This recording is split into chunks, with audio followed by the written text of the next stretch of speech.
ಒಳ್ಳೆಯ ತಂದೆಯೇ, ಸರ್ವಶಕ್ತನಾದ ದೇವರೇ, ಈ ಸುಂದರವಾದ ಸಮಯಕ್ಕಾಗಿ ನಿಮಗೆ ಸ್ತೋತ್ರ. ನಿಮ್ಮ ಕೃಪೆಯುಳ್ಳ ಕರದ ಕೆಳಗೆ ತಗ್ಗಿಸಿಕೊಳ್ಳುತ್ತೇವೆ. ದೇವರ ಆತ್ಮನು ಸಂಪೂರ್ಣವಾಗಿ ಆಳ್ವಿಕೆ ಮಾಡಿರಿ. ನೀವು ಮಾತನಾಡಿರಿ. ಮಾತುಗಳು ಒಂದೊಂದು ಕೂಡ ನಿಮ್ಮದಾಗಿರಲಿ ದೇವರಾತ್ಮನೇ. ನಾವಲ್ಲ, ಮನುಷ್ಯರ ಸ್ವರವಲ್ಲ, ದೇವರ ಸ್ವರವನ್ನು ಕೇಳುವುದಕ್ಕೆ ಕೃಪೆ ನೀಡಿರಿ. ಮಹಿಮೆಯುಳ್ಳ ಕರದ ಕೆಳಗೆ ತಗ್ಗಿಸಿಕೊಳ್ಳುತ್ತೇವೆ ನಮ್ಮ ದೇವರಾದ ಯೇಸು ಕ್ರಿಸ್ತನ ನಾಮದಲ್ಲಿ ತಂದೆಯೇ. ಹಲ್ಲೆಲೂಯ. ಮತ್ತಾಯನು ಬರೆದ ಸುವಾರ್ತೆ 22ನೇ ಅಧ್ಯಾಯ 30ನೇ ವಾಕ್ಯವನ್ನು ಓದಿರಿ. ಪುನರುತ್ಥಾನವಾದ ಮೇಲೆ ಮದುವೆ ಮಾಡಿಕೊಳ್ಳುವುದೂ ಇಲ್ಲ, ಮಾಡಿಕೊಡುವುದೂ ಇಲ್ಲ. ಪರಲೋಕದಲ್ಲಿರುವ ದೇವದೂತರಂತೆ ಇರುತ್ತಾರೆ. ಇಂದು ನಾವು ಏನು ನೋಡಲಿದ್ದೇವೆ ಅಂದರೆ, ಸತ್ಯವೇದವು ಬಹಳ ಸ್ಪಷ್ಟವಾಗಿ ನಮಗೆ ಹೇಳುತ್ತದೆ ಪರಲೋಕದಲ್ಲಿ ನಾವು ಹೇಗಿರಲಿದ್ದೇವೆ. ಪುನರುತ್ಥಾನದಲ್ಲಿ ಭಾಗಿಯಾಗುವಂಥವರು, ಕ್ರಿಸ್ತನಲ್ಲಿ ಸತ್ತಂಥವರು ಮೊದಲನೆಯದಾಗಿ ಎದ್ದು ಬರುತ್ತಾರೆ. ನಂತರ ಜೀವಂತವಿರುವಂತಹ ನಾವು ಎತ್ತಲ್ಪಡುತ್ತೇವೆ. ನಾವೆಲ್ಲರೂ ಕೂಡ ಪುನರುತ್ಥಾನಕ್ಕೋಸ್ಕರವಾಗಿ ಕಾದಿರುವಂಥವರು, ಬರುವಿಕೆಗೋಸ್ಕರವಾಗಿ ಕಾದಿರುವಂಥವರು. 1 ಥೆಸಲೋನಿಕ 4:16-17 ಹೇಳುತ್ತದೆ. ಆದರೆ ಪರಲೋಕದಲ್ಲಿ ನಾವು ಎಂಥವರಾಗಿ ಕಾಣಲ್ಪಡುತ್ತೇವೆ ಅಂದರೆ, ಸತ್ಯವೇದವು ಹೇಳುತ್ತದೆ ದೇವದೂತರಂತೆ ಇರುತ್ತಾರೆ ಎಂಬುದಾಗಿ ವಾಕ್ಯವು ಹೇಳುತ್ತದೆ. ನೀವು ಈ ಪರಲೋಕದ ಕುರಿತಾಗಿಯೂ ನಾವು ಅಲ್ಲಿ ಇರುವುದರ ಕುರಿತಾಗಿ ಅನೇಕ ಸಾಕ್ಷಿಗಳನ್ನು ಅಥವಾ ದರ್ಶನವನ್ನು ಅನೇಕ ಕೇಳಲ್ಪಟ್ಟಿರುತ್ತೀರ, ಅನೇಕ ವಿಷಯ ಕೇಳಲ್ಪಟ್ಟಿರುತ್ತೀರ. ಅದರಲ್ಲಿ ನಿರ್ದಿಷ್ಟವಾಗಿ ಪರಲೋಕಕ್ಕೆ ಹೋಗಿ ಬಂದವರೆಂಬುದಾಗಿ ಸ್ಪೆಷಲ್ ಆಗಿ ಕೆಲವರು ಇದ್ದಾರೆ ಅಲ್ವಾ. ಎಲ್ಲರೂ ಪರಲೋಕಕ್ಕೆ ಹೋಗಿ ಬಂದೆ ಎಂದು ಹೇಳುವುದಿಲ್ಲ, ಆದರೆ ಕೆಲವರು ಏನ್ ಮಾಡುತ್ತಾರೆ, ಪರಲೋಕಕ್ಕೆ ಹೋಗಿ ಬರುತ್ತಾರೆ. ಆ ರೀತಿ ಪರಲೋಕಕ್ಕೆ ಹೋಗಿ ಬರುವಂತವರು, ಪರಲೋಕದಲ್ಲಿ ಅವರು ನೋಡುವಂತಹ ದರ್ಶನಗಳು ಆ ರೀತಿಯಾಗಿ ಅನೇಕ ಇದೆ ಎಂಬುದಾಗಿ ಅವರು ಹೇಳುತ್ತಾರೆ. ಪರಲೋಕದಲ್ಲಿ ನಾವು ಹೇಗೆ ಇರುತ್ತೇವೆ ಎಂಬುದಾಗಿ ಹೇಳುವಾಗ ಒಬ್ಬೊಬ್ಬರು ಒಂದೊಂದು ವಿಧವಾಗಿ ಹೇಳುತ್ತಾರೆ. ನಮಗೆ ಬಹಳ ಕನ್ಫ್ಯೂಷನ್ ಇದೆ. ಪರಲೋಕದಲ್ಲಿ ನಾವು ಹೇಗೆ ಇರುತ್ತೇವೆ ಎಂಬುದಾಗಿ ಅದರ ಕುರಿತು ಬಹಳ ಕನ್ಫ್ಯೂಷನ್ ಇದೆ. ನಿಜವಾಗಿ ನಾವು ಪರಲೋಕದಲ್ಲಿ ಹೇಗೆ ಇರುತ್ತೇವೆ ಅಥವಾ ಅದರ ಕುರಿತಾಗಿ ಏನೆಂಬುದಾಗಿ ಕೇಳುವಾಗ ವಾಕ್ಯವು ಸ್ಪಷ್ಟವಾಗಿ ಹೇಳುತ್ತದೆ. ಪುನರುತ್ಥಾನದಲ್ಲಿ ಭಾಗಿಯಾಗುವಂತವರು ಪರಲೋಕದಲ್ಲಿ ಹೇಗಿರುತ್ತಾರಂತೆ, ದೇವದೂತರಂತೆ ಇರುತ್ತಾರೆ ಎಂಬುದಾಗಿ ವಾಕ್ಯವು ಹೇಳುತ್ತದೆ.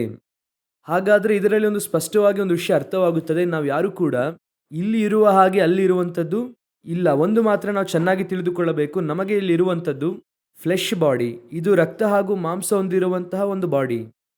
ಅಲ್ಲಿ ಇರುವಾಗ ಸ್ಪಿರಿಟ್ ಬಾಡಿ, ಅಂದರೆ ನಾವು ಆತ್ಮದಲ್ಲಿಯೇ ಇರಲಿದ್ದೇವೆ. ದೇವದೂತರು ಹೇಗಿದ್ದಾರೆ, ಆತ್ಮದಲ್ಲಿ ಇದ್ದಾರೆ, ನಾವು ಆ ರೀತಿಯಾಗಿ ಇರಲಿದ್ದೇವೆ. ಆ ರೀತಿಯಾಗಿ ಇರುವಾಗ ನಾವು ಹೇಗೆ ಕಾಣಲ್ಪಡುತ್ತೇವೆ, ಅದುವೇ ಬಹಳ ಇಂಪಾರ್ಟೆಂಟ್. ಈ ವಿಷಯವನ್ನು ಇನ್ನೂ ಸ್ವಲ್ಪ ಎಲಾಬರೇಟ್ ಮಾಡಿ ಸ್ಪಷ್ಟವಾಗಿ ಲೂಕನ ಸುವಾರ್ತೆಯಲ್ಲಿ ಬರೆಯುತ್ತಾರೆ. ಲೂಕನ ಸುವಾರ್ತೆ 20ನೇ ಅಧ್ಯಾಯ 34-36ನೇ ವಾಕ್ಯದವರೆಗೂ. ಯೇಸು ಅವರಿಗೆ, ಈ ಲೋಕದ ಜನರು ಮದುವೆ ಮಾಡಿಕೊಡುತ್ತಾರೆ, ಆದರೆ ಈ ಲೋಕವನ್ನು ಸತ್ತವರೊಳಗಿಂದ ಪುನರುತ್ಥಾನವನ್ನು ಪಡೆಯುವುದಕ್ಕೆ ಯೋಗ್ಯರೆನಿಸಿಕೊಂಡಿರುವವರು ಮದುವೆ ಮಾಡಿಕೊಳ್ಳುವುದಿಲ್ಲ, ಮಾಡಿಕೊಡುವುದೂ ಇಲ್ಲ. ಅವರು ಇನ್ನೂ ಮರಣಕ್ಕೆ ಗುರಿಯಾಗುವುದೇ ಇಲ್ಲ, ಪುನರುತ್ಥಾನವನ್ನು ಹೊಂದಿದವರಾಗಿದ್ದು ದೇವದೂತರಿಗೆ ಸರಿಸಮಾನರು, ದೇವರ ಮಕ್ಕಳು ಆಗಿದ್ದಾರೆ. ಸತ್ತವರು ಬದುಕಿ ಏಳುತ್ತಾರೆಂಬುದನ್ನು ಮೋಶೆಯು ಸೂಚಿಸಿದ್ದಾನೆ. ಚೆನ್ನಾಗಿ ಗಮನಿಸಿರಿ. ಯಾವುದಕ್ಕಾಗಿ ಈ ಉತ್ತರವನ್ನು ಯೇಸು ಹೇಳುತ್ತಾರೆ ಎಂಬುದಾಗಿ ನಾವು ನೋಡುವುದಾದರೆ 33ನೇ ವಾಕ್ಯದಲ್ಲಿ ಓದಿರಿ. ಹಾಗಾದರೆ ಪುನರುತ್ಥಾನದಲ್ಲಿ ಆ ಸ್ತ್ರೀಯು ಅವರೊಳಗೆ ಯಾರ ಹೆಂಡತಿಯಾಗಿರುವಳು, ಆಕೆಯನ್ನು 7 ಮಂದಿಯು ಮದುವೆ ಮಾಡಿಕೊಂಡಿದ್ದಾರಲ್ಲ ಅಂದರು. ಈಗ ಯೇಸು ಕ್ರಿಸ್ತನ ಹತ್ರ ಬಂದು ಕೇಳುತ್ತಾರೆ. ಅದು ಧರ್ಮಶಾಸ್ತ್ರದ ಪ್ರಕಾರ ಅಥವಾ ಯಹೂದ್ಯರ ಕಲಾಚಾರದ ಪ್ರಕಾರ ಒಂದು ವಿಷಯ ಕೇಳುತ್ತಾರೆ. ಏನು ಕೇಳುತ್ತಾರೆ ಅಂದರೆ, ಒಬ್ಬ ಹೆಂಗಸು ಮದುವೆ ಮಾಡಿಕೊಳ್ಳುತ್ತಾಳೆ, ಆಕೆ ಗಂಡ ಸತ್ತು ಹೋಗುತ್ತಾನೆ, ಆನಂತರ ಅವಳು ಸಹೋದರನನ್ನು ಮದುವೆ ಮಾಡಿಕೊಳ್ಳುತ್ತಾಳೆ.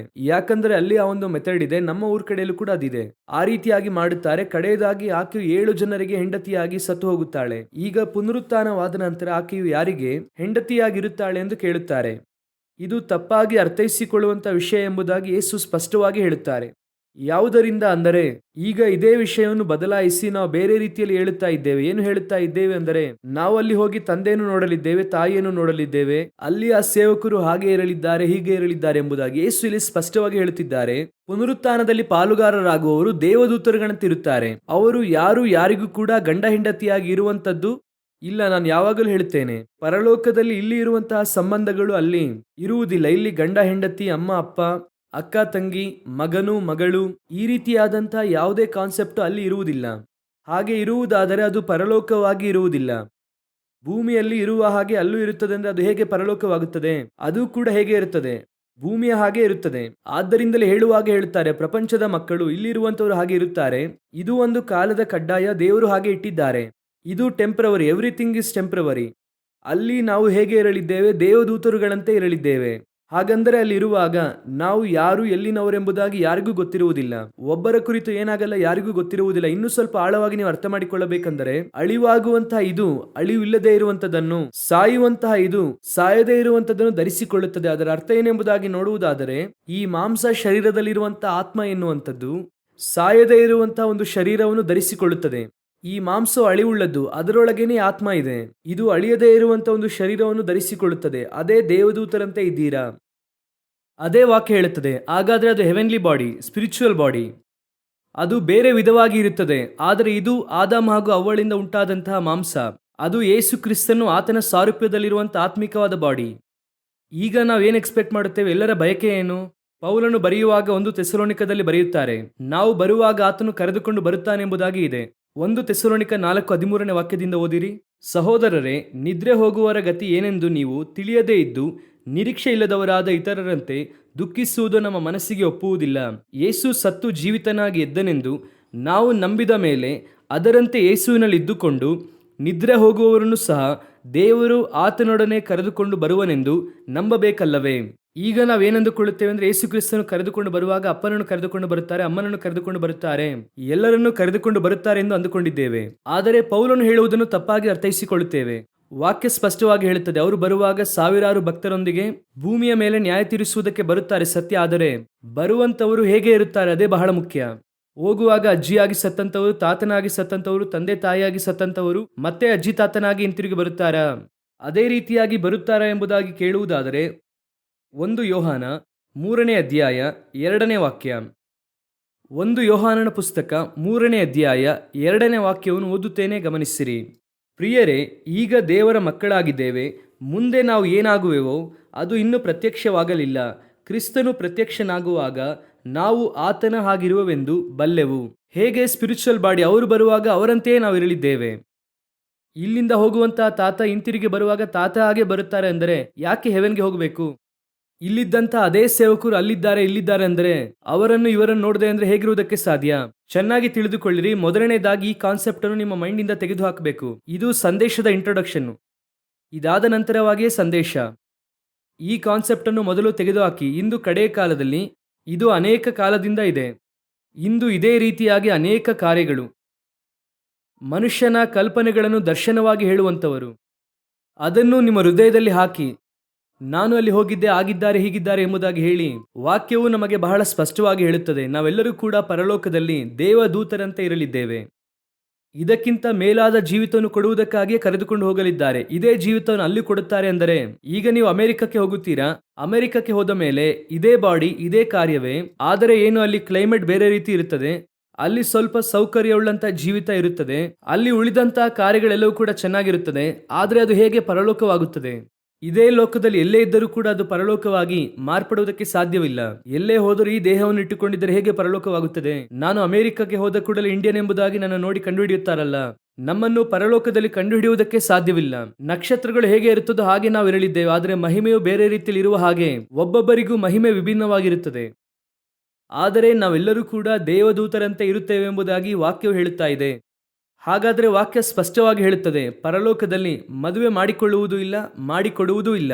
ಅದು ಡೈರೆಕ್ಟ್ ಆಗಿ ದೇವರು ಹೇಳುತ್ತಾರೆ. ಮದುವೆ ಮಾಡಿಕೊಳ್ಳುವುದು, ಮಾಡಿಕೊಡುವಂತ ಯಾವುದೇ ಕಾರ್ಯವು ಯಾವುದು ಅಲ್ಲಿ ಇಲ್ಲ. ವಾಕ್ಯ ಸ್ಪಷ್ಟವಾಗಿ ಇದೆ ನಮ್ಮ ಬೈಬಲ್ನಲ್ಲಿ. ಹಾಗಾದ್ರೆ ವಿಷಯವನ್ನು ಚೆನ್ನಾಗಿ ಅರ್ಥ ಮಾಡಿಕೊಳ್ಳಬೇಕು. ನೀವು ನಾನು ದೂತರಂತೆ ಕರೆಯಲ್ಪಟ್ಟಿದ್ದೇವೆ. ಇದು ಟೆಂಪ್ರವರಿ ಲೈಫ್. ಇಲ್ಲಿ ನಾವು ಇರುವಂತದ್ದು 70 ಅಥವಾ 80 ವರ್ಷ ಎನ್ನುವಂಥದ್ದು ಟೆಂಪ್ರವರಿ ಲೈಫ್. ಕರ್ತನ ದೃಷ್ಟಿಯಲ್ಲಿ ನೀವು ಗಮನಿಸಿ ನೋಡಿರಿ, ಅವರಿಗೆ 1000 ವರ್ಷಗಳು ಒಂದು ದಿನದ ಹಾಗೆ ಇದೆ. ಹೌದು ತಾನೆ? ಹಾಗಾದ್ರೆ 100 ವರ್ಷಗಳು 24/10 ಮಾಡಿಕೊಳ್ಳಿ ಅಲ್ವಾ? 24 ಗಂಟೆ 1000 ವರ್ಷ ಎಂಬುದಾಗಿ ಇಟ್ಟುಕೊಳ್ಳಿ. ಹಾಗಾದ್ರೆ 100 ವರ್ಷ ಎನ್ನುವಂಥದ್ದು ಅದರಲ್ಲಿ 10ರಲ್ಲಿ 1 ಭಾಗ. ಹಾಗಾದ್ರೆ 70ರಿಂದ 80 ವರ್ಷ ಎನ್ನುವಂಥದ್ದು ಹೆಚ್ಚು ಕಮ್ಮಿ ಅವರಿಗೆ 2 ಗಂಟೆಯ ಲೆಕ್ಕ. ನಾವು ಅವರ ದೃಷ್ಟಿಯಲ್ಲಿ 2 ಗಂಟೆಗಳ ಕಾಲ ಇದ್ದೇವೆ ಈ ಭೂಮಿಯಲ್ಲಿ. ಈ 2 ಗಂಟೆಗಳ ವರ್ಕ್ ಮುಗಿಸಿ ಕೆಲಸ ನಾವು ಸರಿಯಾಗಿ ಮಾಡಿದ್ವಿ ಅಂದರೆ ಹಾಗೆ ಕರೆದುಕೊಂಡು ಮೇಲೆ ಹೋಗುತ್ತಾರೆ ದೇವರು. ಅದೇ ಪರ್ಮನೆಂಟ್. ಇಲ್ಲಿ ಕೆಲವು ಸಮಯದಲ್ಲಿ ನೀವು ನೋಡುವುದಾದ್ರೆ ಇಂಟರ್ನ್ಶಿಪ್ ಎಂಬುದಾಗಿ ವಿದ್ಯಾಭ್ಯಾಸದ ನಂತರ ಕಳಿಸುತ್ತಾರೆ. ಆ ಇಂಟರ್ನ್ಶಿಪ್ ಅಲ್ಲಿ ಸರಿಯಾಗಿ ಮಾಡಿದ್ರೆ ಒಂದು ಸರ್ಟಿಫಿಕೇಟ್ ಕೊಡುತ್ತಾರೆ. ಆ ನಂತರವಾಗಿ ಬರುವಂತದ್ದೇ ಕೆಲಸ. ಇದು ಇಂಟರ್ನ್ಶಿಪ್ ಇದ್ದ ಹಾಗೆ ಈ ಭೂಮಿಯಲ್ಲಿ ನಮಗೆ ಒಂದು ಟೆಂಪರರಿ ಲೈಫ್.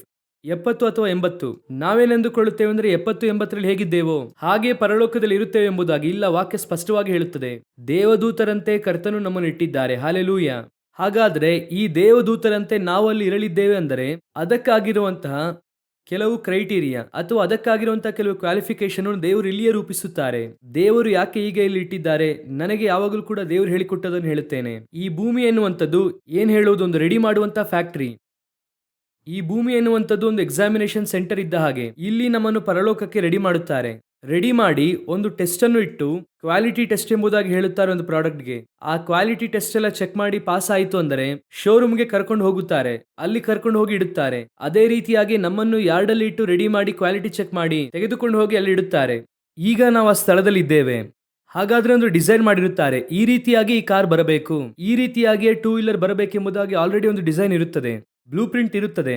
ಅದಕ್ಕೆ ತಕ್ಕ ಹಾಗೆ ರೆಡಿ ಮಾಡುತ್ತಾರೆ.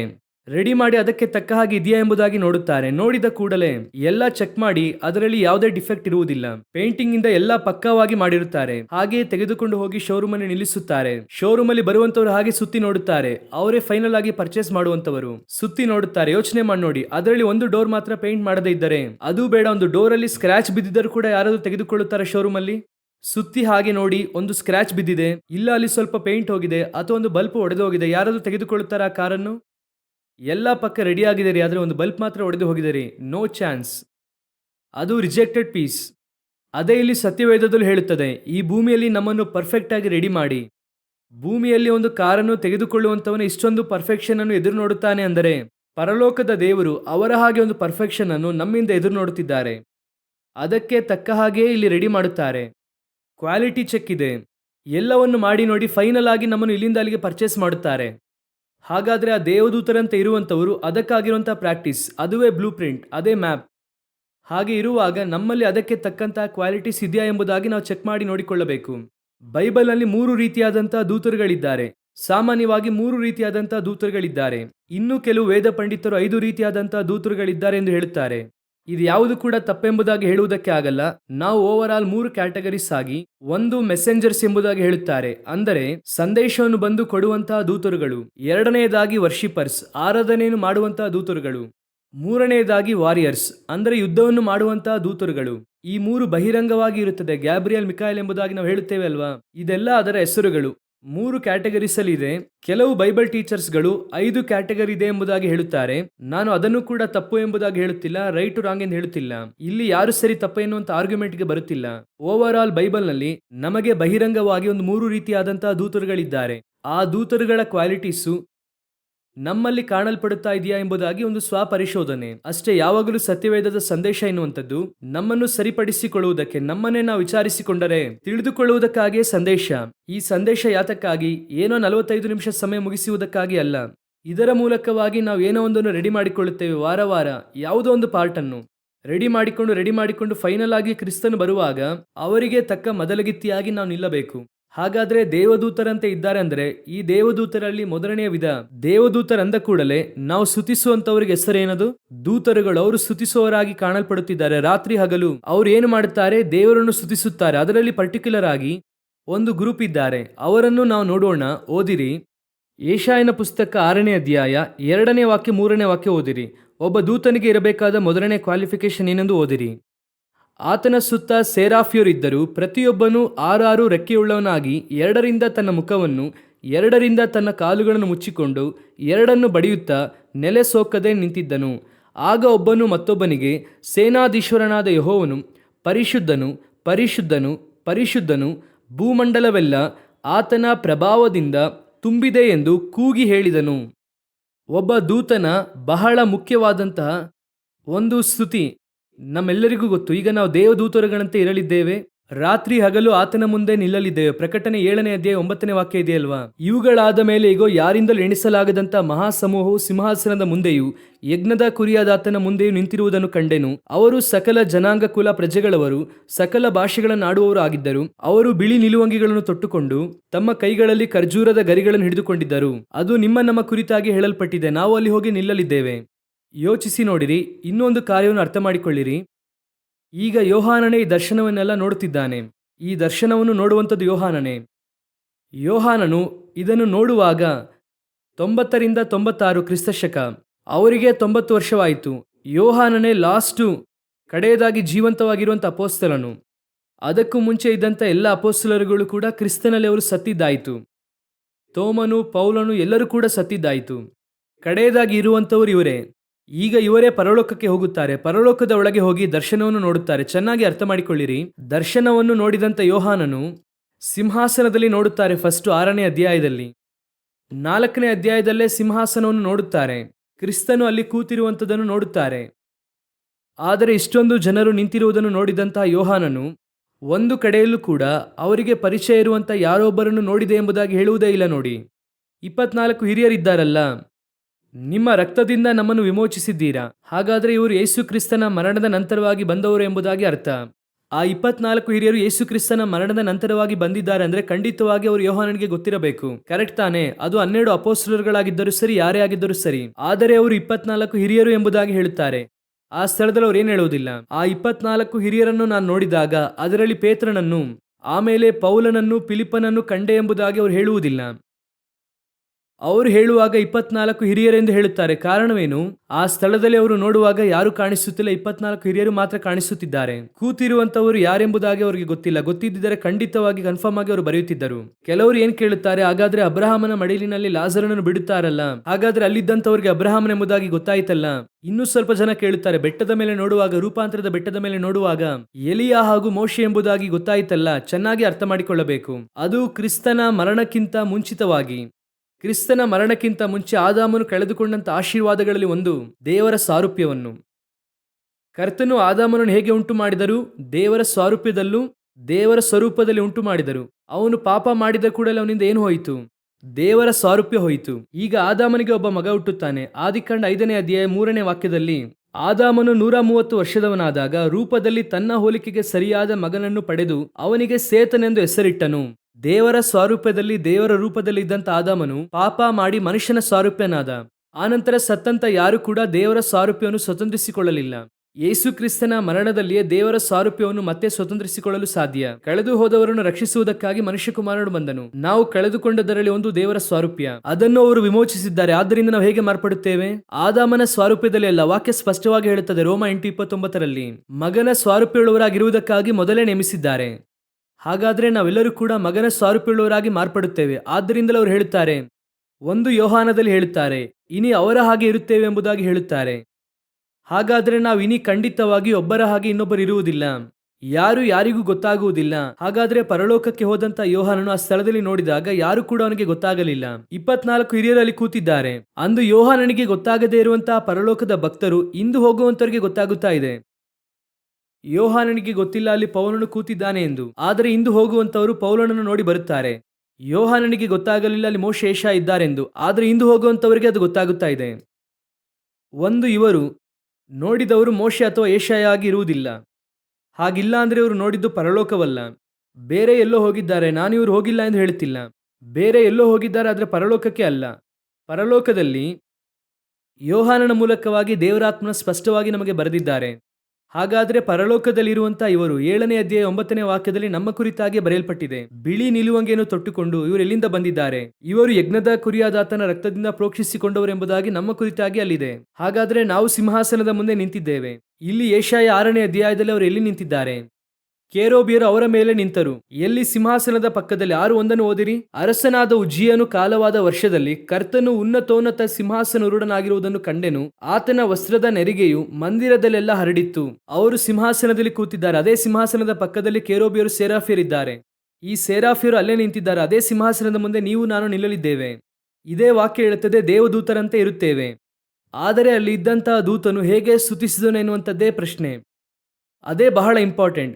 2 ರೆಕ್ಕೆಯಿಂದ ಮುಖವನ್ನು ಮುಚ್ಚಿಕೊಂಡು, 2 ರೆಕ್ಕೆಯಿಂದ ಕಾಲುಗಳನ್ನು ಮುಚ್ಚಿಕೊಂಡು, 2 ರೆಕ್ಕೆಗಳಿಂದ ಬಡಿಯುತ್ತಾ, ಸೇನಾಧೀಶ್ವರನಾದ ಯೆಹೋವನು ಪರಿಶುದ್ಧನು, ಪರಿಶುದ್ಧನು, ಪರಿಶುದ್ಧನು. ಇದೇ ಆರಾಧನೆಯ ವಿಧಾನ ಪರಲೋಕದಲ್ಲಿ.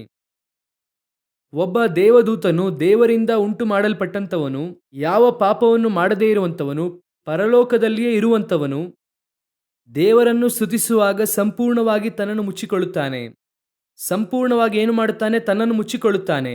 ಯಾಕಂದರೆ ಅವನು ಪರಲೋಕದಲ್ಲಿರುವಂತವನೇ, ಅವನು ಪರಿಶುದ್ಧನಾಗಿ ಉಂಟು ಮಾಡಲ್ಪಟ್ಟಂತವನೇ, ರಾತ್ರಿ ಹಗಲು ಸಿಂಹಾಸನದಲ್ಲಿ ಆಸೀನನಾಗಿರುವಂತವರನ್ನು ನೋಡುವಂತವನೇ. ಆದರೂ ಕೂಡ ಅವರ ಪರಿಶುದ್ಧತೆಗೆ ಸಮಾನವಾಗಿ ಇವನಿಂದ ನಿಲ್ಲುವುದಕ್ಕೆ ಆಗುತ್ತಿಲ್ಲ. ಹಾಗೆ ಮುಖವನ್ನು ಮುಚ್ಚಿಕೊಳ್ಳುತ್ತಾನೆ ದೇವದೂತನು. ಮುಚ್ಚಿಕೊಂಡು ಪರಿಶುದ್ಧನು ಪರಿಶುದ್ಧನು ಪರಿಶುದ್ಧನೆಂದು ಹೇಳುತ್ತಿದ್ದಾನೆ. ಹಾಗಾದರೆ ಆರಾಧನೆಯು ಪರಲೋಕದಲ್ಲಿ ಹೇಗೆ ಕಾಣಲ್ಪಡುತ್ತಾ ಇದೆ? ನಾವು ಇಂದು ಆರಾಧನೆಯನ್ನು ಪರಲೋಕದಲ್ಲಿ ಮಾಡುವಂಥ ಆರಾಧನೆಯನ್ನು ನಾವು ಇಂದು ಚರ್ಚ್ನಲ್ಲಿ ಮಾಡುತ್ತೇವೆ ಎಂದು ಹೇಳುತ್ತೇವೆ. ಅದಕ್ಕೆ ನಾವು ಈ ಕೃಪೆ ಎನ್ನುವಂಥ ಮಾತನ್ನು ಯೂಸ್ ಮಾಡಿ ನೆಕ್ಸ್ಟು ನಾವೇನು ಹೇಳುತ್ತೇವೆ? ನಾವೆಲ್ಲ ಆತನ ಮಕ್ಕಳು. ದೇವದೂತರ ಸ್ತುತಿಗಿಂತಲೂ ನಮ್ಮ ಸ್ತುತಿಯಲ್ಲಿ ಆತನು ಪ್ರಿಯವುಳ್ಳವರಾಗಿದ್ದಾರೆ, ಅದು ಸತ್ಯ. ಹಾಗಂದರೆ ಅವರ ಸ್ತುತಿಗಿಂತಲೂ ನಮ್ಮ ಸ್ತುತಿ ಮೇಲಾದದ್ದಾಗಿರಬೇಕು. ಹೌದು ತಾನೆ? ಅವರ ಸ್ತುತಿಗಿಂತ ನಮ್ಮ ಸ್ತುತಿಯಲ್ಲಿ ಆತನು ಪ್ರಿಯವುಳ್ಳವನಾಗಿದ್ದಾನೆ ಅಂದರೆ ನಾವು ಯಾವ ರೀತಿ ಸ್ತುತಿಸಬೇಕೆಂದು ನಾನು ಹೇಳುತ್ತಿಲ್ಲ. ಯಾವ ವಾರ್ತೆ ಯೂಸ್ ಮಾಡಬೇಕು, ಯಾವ ಕಾರ್ಡ್ ಹಿಡಿಯಬೇಕು, ಯಾವ ಮ್ಯೂಸಿಕ್ ಬಾರಿಸಬೇಕೆಂದು ಅದನ್ನು ಹೇಳುತ್ತಿಲ್ಲ. ನಾನು ಹೇಳುತ್ತಾ ಇರುವಂಥದ್ದು ಮಾಂಸಿಕವಾದಂಥ ಹಾಡಿನ ಕುರಿತಾಗಿ, ಶ್ರುತಿ, ಲಯನೋ, ತಾಳ ಇದರ ಕುರಿತಾಗಿ ನಾನು ಮಾತನಾಡುತ್ತಾ ಇಲ್ಲ. ಆಂತರಿಕವಾಗಿ ನನ್ನ ಆರಾಧನೆ ಹೇಗೆ ಇದೆ ಎನ್ನುವಂಥದ್ದೇ ಪ್ರಶ್ನೆ. ಹಾಗೆ ಪರಲೋಕದಲ್ಲಿ ಉಂಟು ಮಾಡಲ್ಪಟ್ಟು ಪರಲೋಕದಿಂದ ಆಚೆಯೇ ಬರದೇ ಇರುವಂಥ ಅವನೇ ಅಷ್ಟರ ಮಟ್ಟಿಗೆ ತನ್ನನ್ನು ತಾನು ಮರೆ ಮಾಡಿಕೊಂಡು, ತನ್ನನ್ನು ಸಂಪೂರ್ಣವಾಗಿ ಮುಚ್ಚಿಕೊಂಡು, ಆ ಪರಿಶುದ್ಧನಾಗಿರುವಂಥ ದೇವರನ್ನು ನೋಡಲಿಕ್ಕೆ ಆಗದೆ ಮುಖವನ್ನು ಮುಚ್ಚಿಕೊಳ್ಳುತ್ತಾ ಇದ್ದಾನೆ. ಅಲ್ಲೇ ಉಂಟು ಮಾಡಲ್ಪಟ್ಟ ದೂತನು. ಈಗ ನೀವು ನಾನು ಸಿಂಹಾಸನದ ಮುಂದೆ ಹೋಗುತ್ತೇವೆ. ಕೂಡಲೇ ಅವರು ಏನು ಹೇಳುತ್ತಾರೆ ಗೊತ್ತಾ? ಅದು ಹಳೆಯ ಒಡಂಬಡಿಕೆಯಲ್ಲಿರುವಂಥ ವಾಕ್ಯ. ಹೊಸ ಒಡಂಬಡಿಕೆಯಲ್ಲಿರುವಂಥ ವಾಕ್ಯವನ್ನು ನೋಡಿ. ಇಲ್ಲಿ ಹೇಗೆ ಇದ್ದಾರೆ ಅದನ್ನು ಕೂಡ ಓದಿರಿ. ಪ್ರಕಟಣೆಯ ಪುಸ್ತಕ 5ನೇ ಅಧ್ಯಾಯ 8ನೇ ವಾಕ್ಯದಿಂದ ಓದೋಣ. ತೆಗೆದುಕೊಂಡಾಗ ಆ 4 ಜೀವಿಗಳು 24 ಮಂದಿ ಹಿರಿಯರು ಯಜ್ಞದ ಕುರಿಯಾದಾತನ ಪಾದಕ್ಕೆ ಬಿದ್ದರು. ಹಿರಿಯರ ಕೈಗಳಲ್ಲಿ ವೀಣೆಗಳು, ದೇವಜನರ ಪ್ರಾರ್ಥನೆಗಳೆಂಬ ಧೂಪದಿಂದ ತುಂಬಿದ್ದ ಚಿನ್ನದ ಧೂಪಾರತಿಗಳು ಇದ್ದವು. ಅವರು ಹೊಸ ಹಾಡನ್ನು ಹಾಡುತ್ತಾ, ನೀನು ಸುರುಳಿಯನ್ನು ತೆಗೆದುಕೊಂಡು ಅದರ ಮುದ್ರೆಗಳನ್ನು ಒಡೆಯುವುದಕ್ಕೆ ಯೋಗ್ಯನೇ. ನೀನು ಯಜ್ಞಾರ್ಪಿತನಾಗಿ ನಿನ್ನ ರಕ್ತದಿಂದ ಸಕಲ ಕುಲ, ಭಾಷೆ, ಪ್ರಜೆ, ಜನಾಂಗಗಳವರಿಂದ ಮನುಷ್ಯರನ್ನು ದೇವರಿಗಾಗಿ ಕೊಂಡುಕೊಂಡಿ. ಹಾಗಾದರೆ ಇವರು ಹೊಸ ಒಡಂಬಡಿಕೆಯಿಂದ ಬಂದಂಥವರು. ಪರಲೋಕದಲ್ಲಿ ಸಿಂಹಾಸನದ ಮುಂದೆ ನಿಂತಿದ್ದಾರಲ್ಲ ದೇವರ ಮುಂದೆ 24 ಹಿರಿಯರು, ಇವರು ಹೊಸ ಒಡಂಬಡಿಕೆ ಯೇಸುವಿನ ಮರಣವಾದ ನಂತರ ಬಂದಂಥವರು, ಆತನ ರಕ್ತದಿಂದ ವಿಮೋಚಿಸಲ್ಪಟ್ಟವರು. ಅವರೇ ಏನು ಮಾಡುತ್ತಿದ್ದಾರಂತೆ? ಆತನ ಪಾದಕ್ಕೆ ಅವರೆಲ್ಲರೂ ಕೂಡ ಬಿದ್ದರು. ಯಾಕಂದ್ರೆ ಯೇಸು ಕ್ರಿಸ್ತನು ಪರಲೋಕದಲ್ಲಿ ಪ್ರವೇಶಿಸುವಂತಹ ದೃಶ್ಯ ಬಹಳ ಜೈಜಾಂಟಿಕ್ ಆದ ದೃಶ್ಯ. ಅದು ಕೊಯ್ಯಲ್ಪಟ್ಟಂತ ಯಜ್ಞದ ಕುರಿಯಾದಾತನು ಒಳಗೆ ಪ್ರವೇಶಿಸುತ್ತಿದ್ದಾರೆ. ಎಲ್ಲರೂ ಕೂಡ ಆತನ ಪಾದಕ್ಕೆ ಬೀಳುತ್ತಿದ್ದಾರೆ. ಈಗ ಹೊಸ ಒಡಂಬಡಿಕೆಯಲ್ಲಿ ನಾವು ಏನು ಹೇಳ್ತಾ ಇದ್ದೇವೆ? ಚರ್ಚ್ನಲ್ಲಿ ಆರಾಧನೆಯಲ್ಲಿ ಏನು ಹೇಳುತ್ತಿದ್ದೇವೆ? ಏನು ಹಾಡು, ಏನು ಆಟ, ಏನು ಕುಣಿಯುವಂಥದ್ದು, ಕೇಳಿದ್ರೆ ಹೇಳುವಂಥದ್ದು. ಹೊಸ ಒಡಂಬಡಿಕೆ ಆರಾಧನೆ ಹಾಗೇ ರೀ. ನಾವು ಸಂತೋಷವಾಗಿ ಜಾಲಿಯಾಗಿರಬಹುದು. ಪರಲೋಕದ ಆರಾಧನೆ ಆಗಲ್ಲ. ಪರಲೋಕದ ಆರಾಧನೆ ಅದರ ಕುರಿತಾಗಿ ಹೇಳಲ್ಪಟ್ಟಿಲ್ಲ. ಪರಲೋಕದ ಆರಾಧನೆಯು ಹಳೆಯ ಒಡಂಬಡಿಕೆ ಆಗಿರಬಹುದು, ಹೊಸ ಒಡಂಬಡಿಕೆ ಆಗಿರಬಹುದು, ಅದೆಲ್ಲವೂ ಕೂಡ ಭೂಮಿಗೆ ಮಾತ್ರವೇ. ಆದರೆ ಪರಲೋಕದ ಪ್ರಕಾರವಾಗಿ ಎಟರ್ನಲ್, ಅಲ್ಲಿ ಆರಾಧಿಸುವಂತಹ ಕ್ರಮದಲ್ಲಿ ಯಾವುದೇ ಬದಲಾವಣೆ ಇಲ್ಲ. ಹಳೆಯ ಒಡಂಬಡಿಕೆ ಆಗಿರಲಿ, ಹೊಸ ಒಡಂಬಡಿಕೆ ಆಗಿರಲಿ, ಆತನ ಪಾದಕ್ಕೆ ಬಿದ್ದು ದೇವದೂತರಾಗಿರಲಿ, ಹಿರಿಯರಾಗಿರಲಿ, 4 ಜೀವಿಗಳಾಗಿರಲಿ, ಭಕ್ತರುಗಳಾಗಿರಲಿ, ದೇವದೂತರುಗಳಾಗಿರಲಿ, ಎಲ್ಲರೂ ಕೂಡ ಸರ್ವಶಕ್ತನಾದಂತಹ ದೇವರನ್ನು ಹಾಗೆ ಆರಾಧಿಸುತ್ತಾರೆ. ಆ ಒಂದು ಆರಾಧನೆಗಾಗಿಯೇ ನೀವು ನಾನು ಕರೆಯಲ್ಪಟ್ಟಿದ್ದೇವೆ. ರಾತ್ರಿ ಹಗಲು ಆತನ ಮುಂದೆ ನಿಂತು ಆರಾಧಿಸಲಿದ್ದೇವೆ. ಆ ಆರಾಧನೆಗೋಸ್ಕರವಾಗಿ ನಮ್ಮನ್ನು ಇಲ್ಲಿ ದೇವರು ಪಳಗಿಸುತ್ತಿದ್ದಾರೆ. ಹಾಗಾದರೆ ಸಭೆಯು ಎಂತಹ ಒಂದು ಆರಾಧನೆಯ ಸ್ಥಳವಾಗಿ ಕಾಣಲ್ಪಡಬೇಕು? ಸಭೆಯಲ್ಲಿ ಮಾಂಸದಲ್ಲಿ ಆಡುವಂಥ ಆರಾಧನೆ ಅಲ್ಲ. ಸಭೆಯ ಆರಾಧನೆ ಏನೋ ಸ್ವಾಯಿಚ್ಛೆಯನ್ನು ಪ್ರದರ್ಶಿಸುವಂಥ ಆರಾಧನೆ ಅಲ್ಲ. ಆದರೆ ವರ್ಷಿಪಲ್ಲಿ ಹಾಡುವಂಥ ಹಾಡುಗಳು, ಆ ಸ್ಥಳದಲ್ಲಿ ನಿನ್ನ ಆತ್ಮವು ದೇವರ ಆತ್ಮನಿಂದ ಕದಲಿಸಲ್ಪಡುವಾಗ ನಿನ್ನ ಆತ್ಮದಲ್ಲಿ ಒಂದು ಹಾಡು ಬರುತ್ತದೆ. ಆ ಹಾಡನ್ನು ನೀನು ಅಲ್ಲಿ ಆಡುವಾಗ ಅದೇ ಹಾಡಿಗೆ ಇವನು ಇಲ್ಲಿ ಬಾರಿಸುತ್ತಾನೆ. ಇವನು ಪ್ರಾಕ್ಟೀಸ್ ಮಾಡಿಕೊಂಡು ಬಂದಿರುವುದಿಲ್ಲ, ಅವನು ಕೂಡ ಆತ್ಮದಲ್ಲಿ ಬಾರಿಸುತ್ತಾನೆ. ನೀನು ಆತ್ಮದಲ್ಲಿ ತುಂಬಿ ಹಾಡುತ್ತೀಯ. ಇದೇ ಪರಲೋಕದ ಆರಾಧನೆ. ದೇವರನ್ನು ಸಂಪೂರ್ಣವಾಗಿ ಆತ್ಮದಿಂದ ತುಂಬಿ ಆರಾಧಿಸಬೇಕು. ನಾನು ನೋಡಿದಂತಹ ಒಂದು ವಿಷಯವನ್ನು ಹೇಳುತ್ತೇನೆ. ಆದರೆ ನಾವು ದೇವರ ಆಲಯದಲ್ಲಿ ಆರಾಧಿಸುವುದಕ್ಕೆ ಬಂದಂಥದ್ದು ಜೀವವುಳ್ಳ ದೇವರನ್ನು ಆರಾಧಿಸುವುದಕ್ಕೆ. ಈ ಆರಾಧನೆ ಇಂದು ನಡೆಯುತ್ತಾ ಇರುವಂಥ ಆರಾಧನೆಯ ಕ್ರಮವಲ್ಲ. ಹಾಗಾದರೆ ದೇವದೂತನ ಹಾಗೆ ನಾನು ಇರುತ್ತೇನೆ ಅಂದರೆ ಅಲ್ಲಿ ಇರಲಿದ್ದೇನೆ. ಅವರು ಕೂಡ ಸಿಂಹಾಸನದ ಹತ್ರ ಇರುತ್ತಾರೆ, ನಾನು ಕೂಡ ಸಿಂಹಾಸನದ ಮುಂದೆ ನಿಲ್ಲಲಿದ್ದೇನೆ. ಅವರು ರಾತ್ರಿ ಹಗಲು ಇರುತ್ತಾರೆ, ನಾನು ರಾತ್ರಿ ಹಗಲು ಇರುತ್ತೇನೆ. ನನ್ನನ್ನು ಕರ್ತನು ಅದಕ್ಕೋಸ್ಕರವಾಗಿ ಸೆಲೆಕ್ಟ್ ಮಾಡಿದ್ದಾರೆ. ಅಂದರೆ ನನ್ನ ಆರಾಧನೆಯ ಕ್ರಮ ದೇವದೂತರ ಆರಾಧನೆಯ ಕ್ರಮವಾಗಿರಬೇಕು. ಹೇಳಬೇಕು ಅಂದ್ರೆ ಅದಕ್ಕಿಂತ ಮೇಲಾದದ್ದಾಗಿರಬೇಕು. ಯಾಕಂದ್ರೆ ಆ ಸ್ತುತಿಗಿಂತಲೂ ನನ್ನ ಸ್ತುತಿಯಲ್ಲಿ ದೇವರು ಪ್ರಿಯವುಳ್ಳವರಾಗಿದ್ದಾರೆ. ಹಾಗಾದರೆ ನನ್ನ ಆರಾಧನೆಯ ಕ್ರಮವು ಹೇಗೆ ಇರಬೇಕು? ಓದಿರಿ. ರೋಮಾಪುರದವರಿಗೆ 12ನೇ ಅಧ್ಯಾಯ 1ನೇ ವಾಕ್ಯವನ್ನು ಓದಿರಿ. ಆದುದರಿಂದ ಸಹೋದರರೇ, ದೇವರ ಕನಿಕರವನ್ನು ನಿಮ್ಮ ನೆನಪಿಗೆ ತಂದು ನಿಮ್ಮನ್ನು ಬೇಡಿಕೊಳ್ಳುವುದೇನೆಂದರೆ, ನೀವು ನಿಮ್ಮ ನಿಮ್ಮ ದೇಹಗಳನ್ನು ದೇವರಿಗೆ ಮೀಸಲಾಗಿಯೂ ಮೆಚ್ಚುಗೆಯಾಗಿ ಇರುವ ಸಜೀವ ಯಜ್ಞವಾಗಿ ಅರ್ಪಿಸಿರಿ. ಇದುವೇ ವಿವೇಕಪೂರ್ವಕವಾದ ಆರಾಧನೆಯು. ಚೆನ್ನಾಗಿ ಗಮನಿಸಿರಿ. ಆರಾಧನೆಗೆ ನೇರವಾದ ಡೆಫಿನೇಷನ್, ಬುದ್ಧಿಯುಳ್ಳ ಆರಾಧನೆ ಎನ್ನುವುದಕ್ಕೆ ನೇರವಾದ ಡೆಫಿನೇಷನ್ ವಾಕ್ಯ ಹೇಳುತ್ತದೆ. ರೋಮಾಪುರದವರಿಗೆ 12:1 ನಿಮ್ಮ ನಿಮ್ಮ ದೇಹಗಳನ್ನು ದೇವರಿಗೆ ಮೀಸಲಾಗಿಯೂ ಮೆಚ್ಚುಗೆಯಾಗಿ ಇರುವ ಸಜೀವ ಯಜ್ಞವಾಗಿ ಅರ್ಪಿಸಿರಿ. ಸಜೀವ ಯಜ್ಞ ಅಂದರೆ ಏನು? ಯಜ್ಞ ಅಂದರೆ ಮರಣ. ಯಜ್ಞ ಅಂದರೆ ಏನು? ಸಾಯಿಸುವುದಕ್ಕೆ ಹೆಸರೇ ತಾನೇ ಯಜ್ಞ. ಒಂದು ಕುರಿಯನ್ನು ತೆಗೆದುಕೊಂಡು ಹೋಗಿ ಏನ್ ಮಾಡುತ್ತಾರೆ? ಸಾಯಿಸಿದರು, ಕತ್ತರಿಸಿದರು. ಒಂದು ದನವನ್ನು ಕತ್ತರಿಸಿದರು, ಆಡನ್ನು ಕತ್ತರಿಸಿದರು. ಅದೇ ತಾನೇ ಯಜ್ಞ ಅಂದರೆ. ಏನಾದರೂ ಒಂದು ಸತ್ತರೆ ಮಾತ್ರ ಅದಕ್ಕೆ ಹೆಸರು ಯಜ್ಞ ಅಥವಾ ಬಲಿ. ಆದರೆ ಇಲ್ಲಿ ವಾಕ್ಯ ಏನು ಹೇಳುತ್ತದೆ? ಸಜೀವ ಯಜ್ಞವಾಗಿ. ಅದರ ಅರ್ಥ ಏನೆಂಬುದಾಗಿ ಕೇಳುವುದಾದರೆ, ನಿಮ್ಮ ದೇಹವನ್ನು ಪರಿಶುದ್ಧತೆಗಾಗಿಯೂ ದೇವರಿಗೆ ಮೀಸಲಾಗಿರುವಂತಹ ಸಜೀವ ಯಜ್ಞ. ಅದರ ಅರ್ಥ ಏನೆಂಬುದಾಗಿ ಕೇಳುವುದಾದರೆ, ಈಗ ಒಂದು ಕುರಿಯನ್ನು ಬಲಿ ಕೊಡುವಾಗ, ಒಂದು ಕೆಂದಾಕಳನ್ನು ಬಲಿ ಕೊಡುವಾಗ ಹೇಗೆ ಕೊಡುತ್ತಾರೆ ಎಂಬುದಾಗಿ ಬೈಬಲ್ ಹೇಳುತ್ತದೆ. ಓದಿರಿ, ಅರಣ್ಯಕಾಂಡ ಪುಸ್ತಕ 19ನೇ ಅಧ್ಯಾಯ 2ನೇ ವಾಕ್ಯ. ಯೆಹೋವನಾದ ನಾನು ಒಂದು ವಿಧಿಯನ್ನು ನೇಮಿಸಿದ್ದೇನೆ, ಅದೇನೆಂದರೆ, ಎಂದೂ ನೊಗವನ್ನು ಹೊರದ ಮತ್ತು ಯಾವ ಕುಂದು ಕೊರತೆಯೂ ಇಲ್ಲದ ಕೆಂದಾಕಳನ್ನು ನಿನಗೆ ತಂದುಕೊಡಬೇಕೆಂದು ಇಸ್ರಾಯೇಲರಿಗೆ ಆಜ್ಞಾಪಿಸು. ಅದು ಹೇಗೆ ಇರಬೇಕೆಂಬುದಾಗಿ ಹೇಳುತ್ತಾರೆ ಅಂದರೆ, ಯಾವುದೇ ನೊಗವನ್ನು ಹೊರದ ಮತ್ತು ಯಾವುದೇ ಕುಂದು ಕೊರತೆಯೂ ಇಲ್ಲದೆ ಇರುವ. ಇದರ ಇನ್ನೊಂದು ವರ್ಷನ್, ಸ್ಪಿರಿಚುವಲ್ ವರ್ಷನ್ನೇ ಈಗ ನೀವು ಓದಿದಂತಹ ರೋಮ 12:1, ನಿಮ್ಮ ದೇಹಗಳನ್ನು ದೇವರಿಗೆ ಮೀಸಲಾಗಿಯೂ ಮೆಚ್ಚುಗೆಯಾಗಿರುವ ಸಜೀವ ಯಜ್ಞವಾಗಿ ಅರ್ಪಿಸಿರಿ, ಯಾವುದೇ ಕೊರತೆ ಇಲ್ಲದೆ ಪರಿಶುದ್ಧವಾಗಿ. ಸಜೀವ ಯಜ್ಞ ಹಾಗಂದ್ರೆ ಏನು ಅರ್ಥ? ಆ ಕೆಂದಾಕಳು ಒಡೆಯಲ್ಪಟ್ಟು ಸತ್ತು ಹೋಗುತ್ತದೆ, ನಾನು ಒಡೆಯಲ್ಪಡುತ್ತೇನೆ ಆದರೆ ಸಾಯುವುದಿಲ್ಲ, ಕ್ರಿಸ್ತನ ಪುನರುತ್ಥಾನದಲ್ಲಿ ಪಾಲುಗಾರನಾಗುತ್ತೇನೆ. ಹಾಗಾದರೆ ನಾನು ಸಲ್ಲಿಸುವಂತ ಬಲಿ ಎಂಥದ್ದಾಗಿದೆ? ಅದುವೇ ಆರಾಧನೆ. ಆರಾಧನೆಯಲ್ಲಿ ಕರ್ತನ ಮುಂಭಾಗದಲ್ಲಿ ಬಲಿಯಾಗುತ್ತಾ ಇದೆಯಾ? ನಿಮ್ಮ ಮಾಂಸ ಸಾಯುತ್ತಿದೆಯಾ? ನಿಮ್ಮ ದೇಹಗಳನ್ನು ಆರಾಧನೆ ಯಾವುದಕ್ಕಾಗಿರುವಂತ ಒಂದು ಸ್ಥಳವಾಗಿದೆಯಂತೆ. ಏನೋ ಮನರಂಜನೆಗಿರುವಂತಹ ಸ್ಥಳವಲ್ಲ, ಎಂಟರ್ಟೈನ್ ಮಾಡುವಂತಹ ಸ್ಥಳವಲ್ಲವಂತೆ, ಸಮಯವನ್ನು ಹಾಗೆ ಸುಮ್ಮನೆ ಕಳೆಯುವಂತಹ ಸ್ಥಳವಲ್ಲವಂತೆ, ಏನೋ 4 ಗೊತ್ತಿರುವಂತಹ ಹಾಡನ್ನು ಹಾಡುವಂತಹ ಸ್ಥಳವಲ್ಲ. ಆರಾಧನೆ ಹೇಗೆ ಇದೆಯಂತೆ? ಸ್ಯಾಕ್ರಿಫೈಸ್ ಆಲ್ಟರ್, ಬಲಿಪೀಠವಾಗಿ ಇದೆಯಂತೆ. ಆರಾಧಿಸುವಂತವನು ಅಲ್ಲಿ ಬಲಿಯಾಗುತ್ತಾನೆ. ಅವನ ಮಾಂಸವು ಸುಡಲ್ಪಡುತ್ತದೆ, ಅವನ ಮಾಂಸವು ಸಾಯುತ್ತದೆ. ಒಂದೊಂದು ಆರಾಧನೆಯನ್ನು ಕ್ರಾಸ್ ಮಾಡಿ ಬರುತ್ತಾ ನಿನ್ನ ಆರಾಧನೆಯಲ್ಲಿ ಬಲಿಯು ಹೇಗೆ ಆಗಬೇಕು ಗೊತ್ತಾ? ನಿನ್ನ ಒಳಗಿರುವಂತ ಮಾಂಸದ ಕ್ರಿಯೆಗಳು ಸುಟ್ಟು ಹಾಕಲ್ಪಡಬೇಕು. ಕರ್ತನಿಗೆ ಪ್ರಿಯವಿಲ್ಲದೆ ಇರುವಂತಹ ಕಾರ್ಯಗಳು ನನ್ನಲ್ಲಿ ಕಾಣಲ್ಪಡುತ್ತಾ ಇದೆ ಅಂದ್ರೆ ಆರಾಧನೆಯಲ್ಲಿ ಅದು ಹಾಗೆ ಸುಟ್ಟು ಹಾಕಲ್ಪಡಬೇಕು. ಆ ಆರಾಧನೆಯು ಮುಗಿಯುವಾಗ ದೇವರು ನನ್ನನ್ನು ನನ್ನ ಮಾಂಸದಿಂದ ಬಿಡುಗಡೆ ಮಾಡಿದ್ದಾರೆ, ನಾನು ಜೀವ ಬಲಿಯಾಗಿ ಒಪ್ಪಿಸಿಕೊಟ್ಟಿದ್ದೇನೆ, ಈಗ ನಿಂತಿರುವಂತವನು ನಾನಲ್ಲ, ಕ್ರಿಸ್ತನೇ ನನ್ನಲ್ಲಿ ನಿಂತಿದ್ದಾರೆ.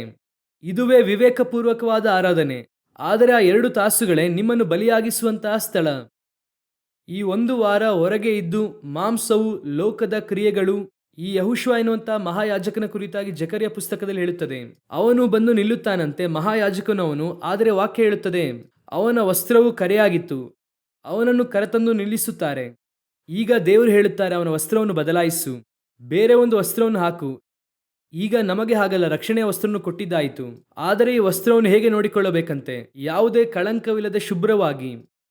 ಹಾಗಾದರೆ ಇಲ್ಲಿ ಬರುವಾಗ ಕೊಳಕಿನಿಂದ ಬರುವಂಥದ್ದು ಸ್ವಾಭಾವಿಕ. 1 ವಾರ ಹೊರಗಿನಿಂದ ಬರುತ್ತೇವೆ, ಕೆಲವು ಸಮಯದಲ್ಲಿ ಅಲ್ಲಿರುವಂತಹ ಕಾರ್ಯಗಳು ನಮ್ಮಲ್ಲಿ ಬರುತ್ತದೆ. ಎಲ್ಲೋ ಯಾರ ಹತ್ರನೂ ಮಾತನಾಡುತ್ತಾ ಇರುವಾಗ 2-3 ಮಾತನ್ನು ಎಕ್ಸ್ಟ್ರಾ ಆಡುತ್ತೇವೆ. ಎಲ್ಲೋ ಯಾರೊಂದಿಗೂ ತಪ್ಪಾಗಿ ನಡೆದುಕೊಂಡಿರುತ್ತೇವೆ, ತಪ್ಪಾಗಿ ಮಾತನಾಡಿರುತ್ತೇವೆ, ಏನೋ ಒಂದು ಆಗಿರುತ್ತದೆ. ಅದು ಇಲ್ಲೇ ನಿನ್ನನ್ನು ದೇವರು ಒಗೆದು ಶುಭ್ರ ಮಾಡಿ ಮತ್ತೆ ನಿನ್ನನ್ನು ನೂತನ ವಸ್ತ್ರದಿಂದ ಕಳುಹಿಸುವ ಸ್ಥಳ ಇದು. ನೀನು ತೊಳೆದುಕೊಳ್ಳುವ ಸ್ಥಳದಲ್ಲಿ ತೊಳೆದುಕೊಳ್ಳಲಿಲ್ಲ ಅಂದ್ರೆ, ಹಾಗಂದ್ರೆ ಒಳಗಿರುವಂತ ವಸ್ತ್ರ ಅದು ಕೊಳಕಾಗಿದೆಯಾ, ಕುಂದುಕೊರತೆ ಇದೆಯಾ ಎಂಬುದಾಗಿ ಯಾರಿಗೆ ಗೊತ್ತಿರುತ್ತದೆ? ಒಳಗಿರುವಂತವನಿಗೆ ಗೊತ್ತಿರುತ್ತದೆ. ಹಾಗಾದ್ರೆ ನೀನು ಹೊರಗೆ ಬದಲಾಯಿಸಿ ಪ್ರಯೋಜನವಿಲ್ಲ, ಒಳಗೆ ಬದಲಾಯಿಸಬೇಕು. ಆ ಒಳಗೆ ಬದಲಾಯಿಸುವಂತಹ ಸ್ಥಳವೇ ಆರಾಧನೆಯ ಸ್ಥಳ.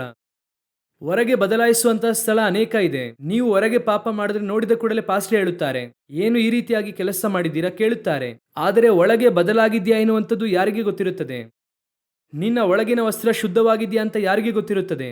ನಿಮ್ಮೊಳಗಿರುವಂತಹ ದೇವರಾತ್ಮನಿಗೆ ಗೊತ್ತಿರುತ್ತದೆ. ಆ ನಿಮ್ಮೊಳಗಿರುವಂತದ್ದನ್ನು ಬಲಿಯಾಗಿ ಅರ್ಪಿಸಬೇಕು. ಇಲ್ಲಿ ಬಂದು ಆ ಮಾಂಸ ಬದಲಾಗಬೇಕಲ್ಲ, ಆ ವಸ್ತ್ರ ಶುಭ್ರವಾಗಬೇಕಲ್ವಾ? ಆ ಒಂದು ಸಜೀವವಾದ ಬಲಿಯೇ ಈ ಒಂದು ಆರಾಧನೆ. ಆದರೆ ಇಂದು ಆ ರೀತಿಯಾದ ಆರಾಧನೆ ಇದೆಯಾ? ನಾವು ಸರಿಯಾಗಿ ಇದ್ದೇವಾ? ಆ ಬುದ್ಧಿಯುಳ್ಳ ಆರಾಧನೆಯು ನಮ್ಮಲ್ಲಿ ಇದೆಯಾ? ನಾನು ಆರಾಧನೆಗೆ ಹೋಗಿ ಹೊರಗೆ ಬರುವಾಗ ದೇವರು ನನ್ನನ್ನು ಚುಚ್ಚಿದರು. ಆ ಆರಾಧನೆಗೆ ಹೋಗಿ ಹೊರಗೆ ಬರುವಾಗ ಇനി ಈ ಪಾಪವನ್ನು ಮಾಡಬಾರದೆಂಬುದಾಗಿ ದೇವರು ನನಗೆ ತಿಳಿಸಿದರು. ಕೆಲವರಿಗೆ ಅವರು ಮಾಡುತ್ತಾ ಇರುವಂತಹ ಪಾಪವು ಏನೆಂಬುದಾಗಿ ಗೊತ್ತಿರುವುದಿಲ್ಲವಲ್ಲ. ಧರ್ಮಶಾಸ್ತ್ರದಲ್ಲಿ ಏನು ಸಮಸ್ಯೆ? ಪಾಪ ಏನೆಂಬುದಾಗಿ ಗೊತ್ತು, ಆದರೆ ಪಾಪದಿಂದ ಬಿಡುಗಡೆ ಆಗುವಂತ ವಿಧಾನ ಗೊತ್ತಿಲ್ಲ. ಹೌದು, ನನಗೆ ಗೊತ್ತು ಅಷ್ಟೇನೆ. ಕೆಲವರು ಹೇಳುತ್ತಾರೆ, ಹೌದು ನಾನು ಸ್ವಲ್ಪ ಕೋಪಗೊಂಡೆ. ಅವ್ರು ಹೇಳ್ತಾರೆ, ನಾನು ಸ್ವಲ್ಪ ಕಿರ್ಚಾಡ್ದೆ. ಹೌದು, ಒಂದು ಮಾತು ಕೆಟ್ಟ ಮಾತನ್ನು ಮಾತನಾಡಿದೆ, ಅವನಿಗೆ ಚುಚ್ಚಲ್ಪಡಲಿಲ್ಲ. ಪಾಪ ಎಂಬುದಾಗಿ ಗೊತ್ತಿದೆ, ಆದರೆ ಚುಚ್ಚಲ್ಪಡಲಿಲ್ಲ. ಮತ್ತೆ ಅದೇ ಕಾರ್ಯ ನಡೆಯುತ್ತದೆ, ಆದರೆ ನಡುವೆ ಆರಾಧನೆಗೆ ಬಂದು ಹೋಗಿರುತ್ತಾನೆ. ಅದರಲ್ಲಿ ಬೇರೆ ಆರಾಧಿಸಿರುತ್ತಾರೆ. ಹಾಗಾದರೆ ಆರಾಧನೆ ಅವನನ್ನು ಏನು ಮಾಡಲಿಲ್ಲ? ಬದಲಾಯಿಸಲಿಲ್ಲ. ಅವನ ಮಾಂಸವನ್ನು ಸಾಯಿಸಲಿಲ್ಲ. ಬಂದು ಹೋಗಿದ್ದಾನೆ ನಡುವೆ. ಕಳೆದ ವರ್ಷ ಇದ್ದ ಹಾಗೆ ಈ ವರ್ಷವೂ ಕೂಡ, ಇಂದಿನ ವರ್ಷ ನೋಡಿದ ಹಾಗೆ ಈ ವರ್ಷವೂ ಕೂಡ. ಒಂದೇ ದಿನದಲ್ಲಿ ಇದು ಬದಲಾಗುವುದಿಲ್ಲ, ಆದರೆ ಸ್ವಲ್ಪ ಸ್ವಲ್ಪವಾಗಿ ಏನಾಗುತ್ತದೆ?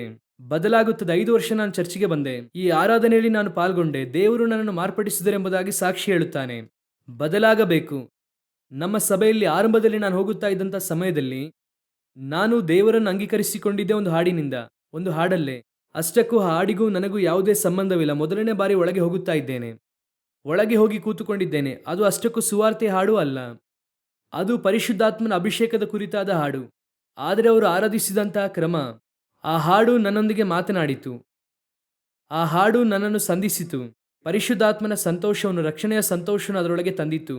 ಈಗಲೂ ಕೂಡ ಹೇಳುತ್ತೇನೆ, ದೇವರ ಮಹಾಕೃಪೆ ಅದು. ಒಂದು ದಿನ ಮೊದಲು ಚರ್ಚ್ನೊಳಗೆ ಹೋಗುತ್ತಾ ಇದ್ದೇನೆ. 32 ವರ್ಷಗಳು ಕಳೆದಿದೆ. ಇಂದಿನ ತನಕ ಹೋಗುತ್ತಲೇ ಇದ್ದೇನೆ. ಒಂದು ವಾರವೂ ಕೂಡ ತಪ್ಪದೆ ಹೋಗುವುದಕ್ಕೆ ದೇವರು ಸಹಾಯ ಮಾಡಿದ್ದಾರೆ ಇಷ್ಟು ವರ್ಷಗಳಲ್ಲಿ.